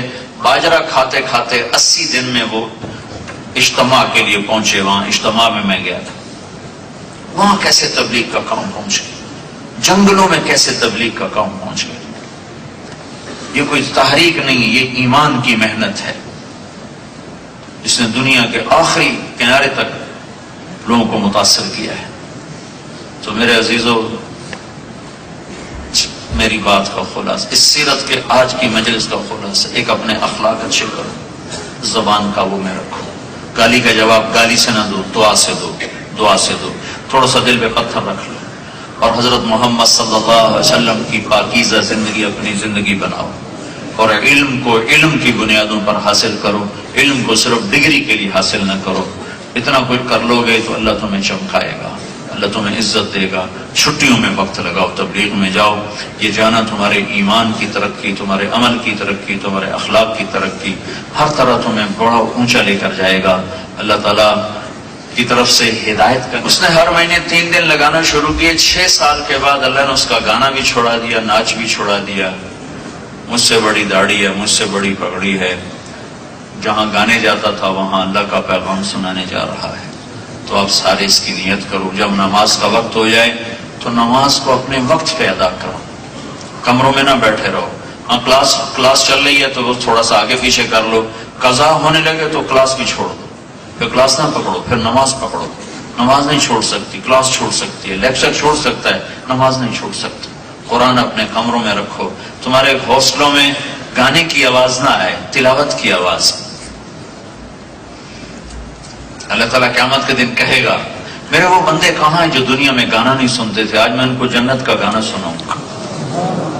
اب تمہاری مرضی ہے، یہاں کے طبلے سرنگیاں سن لو یا اللہ کی جنت کا گیت سن لو۔ تو وہ لوگ کھڑے ہوں گے، وہ مرد عورت کھڑے ہوں گے جو دنیا میں میوزک نہیں سنتے تھے، صرف وہی کھڑے ہوں گے، صرف ان کو یہ دولت ملے گی، باقیوں کو نہیں۔ تو اللہ تعالیٰ جنت کی حوروں سے کہے گا انہیں سناؤ۔ تو مجھے جنید جمشید نے بتایا کہ ہم جو سانگ بناتے تھے وہ 3.5 منٹ کا بناتے تھے۔ ایک گانا 1 مہینے میں، 1 ہفتے میں، 15 دن میں، 10 دن میں تیار ہوتا تھا 3.5 منٹ کا۔ میں نے کہا اتنا چھوٹا کیوں بناتے تھے؟ کہ اس سے لمبا ہو تو لوگ بور ہو جاتے ہیں، سنتے نہیں۔ 3.5 میں نے کہا جنت کا جو سب سے چھوٹا گیت اللہ سنائے گا وہ 70 سال کا ہوگا۔ 70 سال، جو جہاں بیٹھا بس وہیں بیٹھا رہے، ایک طرف اللہ عورتوں کو بٹھائے گا، ایک طرف مردوں کو بٹھائے گا۔ ہاں بھائی وہ مرد عورت کون ہیں جو لاہور میں گانا نہیں سنتے تھے، آج ہم ان کو جنت کا گیت سنائیں گے۔ تو وہی نصیب والے اٹھ سکیں گے جنہوں نے یہاں اپنے کانوں کو بچایا ہوگا۔ تو وہ اللہ تعالیٰ جنت کی حور سے کہے گا گاؤ، تو جنت کی حوروں کی آواز ہوگی اور جنت ساز بن جائے گی، ساری جنت ساز بن جائے گی، اور ہوا موسیقار بن جائے گی۔ ہوا ان کو دھن دے گی، اس دھن پر سارے درختوں کے پتے بجیں گے، اور اس دھن کے ساتھ جنت کی عورتوں کا گیت ہوگا۔ 70 برس ایک گیت چلتا رہے گا اور اس کا مزہ لوگ لیتے رہیں گے۔ پھر اللہ تعالیٰ فرمائیں گے کیسا ہے؟ کہیں گے بہت اچھا ہے۔ تو اللہ فرمائیں گے اب تمہیں اس سے اچھا سنو؟ کہیں گے اللہ اس سے اچھا بھی کوئی ہے؟ کہاں ہے؟ تو آپ کہیں گے اے داؤد آؤ اور بیٹھو اور آج تم میرے بندوں کو میری عظمت کے گیت سنا۔ تو کہیں گے یا اللہ میری آواز تو دنیا میں تھی اچھی۔ تو داؤد علیہ السلام کی دنیا میں ایسی آواز تھی، جب وہ زبور پڑھتے تھے تو یہ اس حال میں پہاڑ ہلتے تھے، ایسے ایسے پہاڑ ایسے ہلنے لگ جاتے تھے، آواز میں ایسے اللہ نے کشش کری تھی۔ تو اللہ تعالیٰ فرمائیں گے میں نے تیری آواز واپس کر دی اور جنت میں مزید بڑھا دی ہے۔ تو جب داؤد علیہ السلام سر اٹھائیں گے اور جنت ساز بنے گی تو جنت والوں کو جنت بھی بھول جائے گی، اس میں گم ہو جائیں گے۔ آواز میں ایک طاقت ہے۔ پھر اللہ تعالیٰ فرمائیں گے کیسا ہے؟ کہیں گے بہت اچھا۔ تو اللہ تعالیٰ فرمائیں گے اب میں تمہیں اس سے اچھا سناؤں؟ کہیں گے اللہ اس سے اچھا بھی ہے؟ ہاں اس سے اچھا بھی ہے۔ یا حبیبی یا محمد، اے میرے حبیب اے محمد، تعالی ارقى المنبر، آؤ ممبر پہ بیٹھو، سناؤ انہیں۔ اب جنت کا ساز، میرے محبوب کی آواز، یہ ساز و آواز یہ مل کر جنت کیا اپنا آپ ہی بھول جائیں گے۔ پھر اللہ تعالیٰ آپ کی آواز مت فرمائیں گے اور پھر کہیں گے کیسی؟ کہیں گے زبردست۔ تو اللہ تعالیٰ فرمائیں گے اس سے اچھا سناؤں؟ کہیں گے یا اللہ اس سے اچھا بھی کوئی ہو سکتا ہے؟ کہاں؟ اس سے اچھا تمہارا رب ہے جو تمہیں خود سنائے گا۔ تو اللہ کہیں گے اب میری باری، اب میں سنوں گا۔ یہ صلہ ہے طبلے سرنگی سے کان بچانے کا، آج میں تمہیں سناؤں گا۔ اب اللہ کو ساز کی ضرورت نہیں، جنت خود خاموش ہو جائے گی۔ اور اللہ تعالیٰ فرمائیں گے جنت کے فرشتے سے پردے ہٹا دے، رضوان پردے ہٹا دے، میرے بندے بندیاں میرا دیدار بھی کریں، میرا کلام بھی سنیں۔ تو کائنات کی افضل ترین، جنت کی افضل ترین شے ہے اللہ کا دیدار۔ تو ایسے پردے اٹھیں گے اور اللہ سامنے آئے، اور میرے نبی نے فرمایا اللہ ہر شریک مجلس کا نام لے کر اس کا حال پوچھے گا، اس کی کیفیت پوچھے گا، اور اس سے یہ پوچھے گا خوش تو ہو، راضی تو ہو، خوش ہو نا، راضی ہو نا، کوئی کمی تو نہیں، کوئی تکلیف تو نہیں۔ پھر اللہ تعالیٰ کیا کرے گا؟ پھر اللہ قرآن سنائے گا، اس آواز پر پھر جنت بھی دم بخود، پانی بھی دم بخود، مرد بھی دم بخود، عورتیں بھی دم بخود، سب اسی میں گم ہو جائیں گے، اور اس وقت صرف کانوں سے آپ نہیں سنیں گے، جسم کا ہر رونگٹا کان بن جائے گا، اور اس سے آواز اندر جائے گی۔ اگر موت مر نہ گئی ہوتی تو اللہ کی آواز سب کے کلیجے پھاڑ دیتی، موت مر گئی۔ تو یہ صلہ ہے کہ تمہاری یونیورسٹی میں کہ ہاسٹلوں میں میوزک نہ بج رہا ہو، قرآن چل رہا ہو۔ جو قوم ہلاک ہوتی ہے وہ آخرت میں طاؤس اور رباب پر آتے ہیں۔ اللہ تعالیٰ اقبال کے درجے بلند فرمائے رحمت اللہ علیہ، میں نے اتنا بڑا شاعر نہ عربی میں پڑھا، نہ اردو میں پڑھا، نہ فارسی میں پڑھا، 3 زبانیں کچھ پڑھی ہیں تھوڑی بہت، جتنی کچھ پڑھی ہیں اقبال کو کوئی چھو نہیں سکتا۔ عجب انسان، آج تجھ کو بتاؤں کیا تقدیر امم کیا ہے، ایک جملے میں ساری تاریخ سمو دی، شمشیر و ثنا اول، طاؤس و رباب آخر، کہ جب وہ اٹھتی ہیں تو ان کے نغمے تلوار کی جھنکار اور تیروں کی سنسناہٹ ان کے نغمے ہوتے ہیں، اور جب وہ ڈوبتی ہیں تو تان سین ان کے موسیقار ہوتے ہیں، اور گانا بجانا اور گھنگرو کی چھنک اور جام کی چھلک یہ ان کا پیشہ ہوتا ہے۔ انگریز فتح نہ کرتا تو اور کیا کرتا، لارڈ کلائیو 18 گھنٹے گھوڑے پہ سوار رہتا تھا، اور نواب سراج الدولہ 10 بجے بستر سے اٹھتا تھا۔ تو دنیا انصاف کی، دنیا اسباب کی جگہ ہے، جو قوم محنت کرے گی اللہ اسے اٹھائے گا، آگے اٹھائے گا۔ تو 50,000 کا لشکر وہ تھا جو چوڑیاں پہنے ہوئے تھا۔ تو میرے عزیزو، اپنی زندگی کو صرف یہ نعرے بازی تک نہ رکھو، عمل پر لاؤ، امر پر لاؤ، اور درگزر کرنا، معاف کرنا، جھک جانا تمہارا شیوا ہو۔ اپنے اساتذہ کی قدر تعظیم یہ تمہاری صفت بن جائے، اور نماز زندہ ہو، اخلاق زندہ ہوں، لڑکے لڑکیاں اکٹھے پڑھتے ہو، بیچ میں حد فاصل رہے، ایسے آزادی نہ ہو، بے مہار نہ ہو، اور اپنے علم کو حاصل کرو، علم والے بنو، ڈگری والے بنو نہ بنو، علم والے ضرور بنو۔ اور جب آپ کو چھٹیاں ہوں تبلیغ میں وقت دو، تاکہ آپ کی آخرت بنے، آپ کی دنیا بھی بنے، آپ کی آخرت بھی بنے۔ اپنے ماں باپ زندہ ہیں تو ان کی خدمت کر کے ان کی دعا لے لو۔ اللہ کے نبی نے فرمایا ماں کے قدموں تلے جنت ہے، اور آپ نے فرمایا باپ تیری جنت کا دروازہ ہے، خدمت کرے گا تو کھولے گا، اور نہیں کرے گا تو وہ ٹوٹ جائے گا، ٹوٹا تو پھر تو جنت میں نہیں جا سکتا۔ آپ نے فرمایا جس نے ماں باپ کو دکھ دیا اس پہ اللہ کی لعنت، فرشتوں کی لعنت، زمین آسمان کی لعنت، نہ ان کی نماز قبول ہے، نہ روزہ قبول ہے، نہ صدقہ قبول ہے۔ آپ نے فرمایا میں نے جنت میں تلاوت سنی، میں نے پوچھا کون تلاوت کر رہا؟ کہا جی حارثہ۔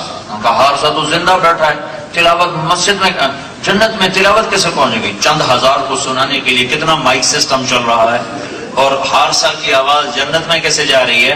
تو کہا گیا جی ماں کی ایسی خدمت کی ہے، جب قرآن پڑھتے ہیں اللہ ساری جنت کو سناتے ہیں۔ ماں کی خدمت کرو۔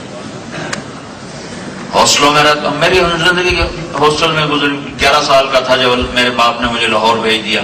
سینٹرل ماڈل اسکول سے میں نے میٹرک کیا، گورنمنٹ کالج سے FSC۔ تو ان کا خیال تھا کہ میں ڈاکٹر بنوں گا۔ اللہ نے میرے مقدر میں کچھ اور لکھا تھا، تو میں دنیا کے لحاظ سے تو اتفاقاً کہا جائے گا، اور اصل تو اتفاق نہیں تھا، اللہ کا فیصلہ تھا کہ اچانک ایک بھائی میرا دوست مجھے 3 دن کے لیے لے گیا، کوئی 3 دن میرے 4 مہینے میں تبدیل ہو گئے۔ تو میں ماں باپ کے ساتھ چھوٹی عمر میں ہی دور ہو گیا۔ جب ہوش آئی ان کی خدمت کرنے کی تو وہ فوت ہو گئے، تو حسرت ہی رہ گئی۔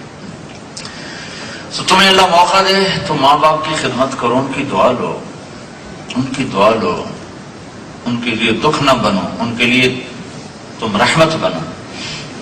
میں یہاں سے میرے جب پیسے ختم ہوتے تھے میں خط لکھتا تھا پیسے گال چھوڑو، تو ایک دفعہ میرے باپ نے مجھے خط لکھا، بیٹا کبھی ویسے بھی حال کو پوچھ لیا کرو۔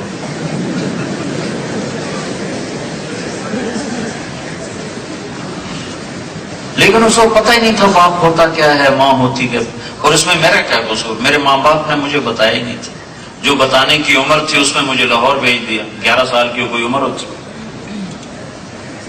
تو مجھے کیا خبر تھی؟ میں تو ایک جنگل کی جھاڑی کی طرح پروان چڑھ رہا تھا۔ اور جب مجھے ہوش آئی کہ مجھے جتنا تھوڑا وقت ملا، میں جب گھر جاتا تھا میں کسی نوکر کو باپ کے قریب نہیں آنے دیتا، میں خود اپنے باپ کو دباتا تھا، تیل لگاتا تھا، مالش کرتا تھا۔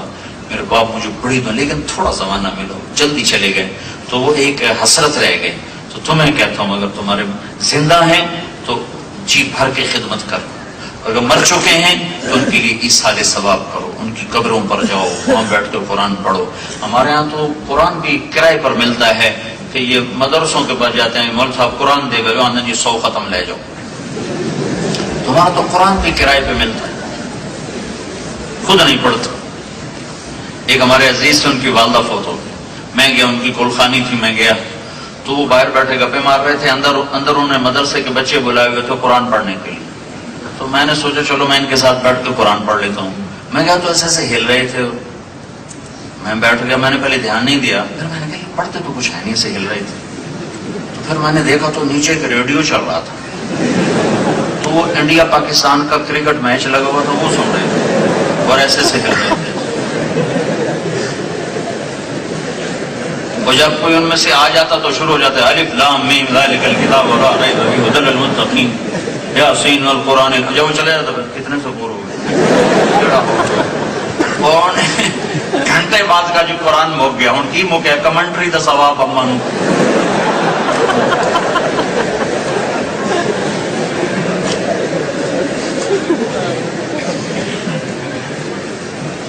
تو میں ڈاکٹر ہوتا تو میں تو اپنے باپ کے کسی کام کا نہیں تھا، میرا چھوٹا بھائی دل کا ڈاکٹر ہے، اور میرا باپ دل کی بیماری میں مر گیا، لیکن اس کا جنازہ میں نے پڑھایا، یہ مجھے سعادت، اس کو غسل میں نے دیا، اس کو کفن میں نے دیا، اس کو قبر میں اتارا، جنازہ پڑھا، کفن میں قبر میں اتارا۔ یہ علم جو پڑھا تھا دین کا یہ میرے باپ کے کام آیا، لیکن میرے بھائی کا ڈاکٹر بننا اس کے کام نہیں آیا۔ تو اپنے ماں باپ کے لیے ٹھنڈک بنو، راحت بنو، بہنوں کے لیے راحت بنو، ٹھنڈک بنو۔ اللہ تمہاری شادیاں کر دے تو اپنی بیوی کے لیے رحمت بنو، راحت بنو۔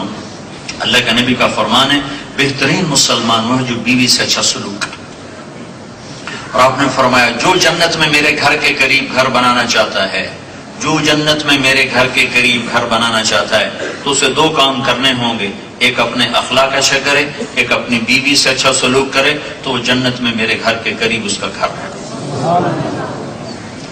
تو یہ چند باتیں سیرت کے عنوان سے آپ کی خدمت میں پیش کی تھیں، تو آپ سارے اس کی نیت کرتے ہو نا انشاءاللہ۔ علم میں لگو، اخلاق میں لگو، عبادت میں لگو، اور اپنے کردار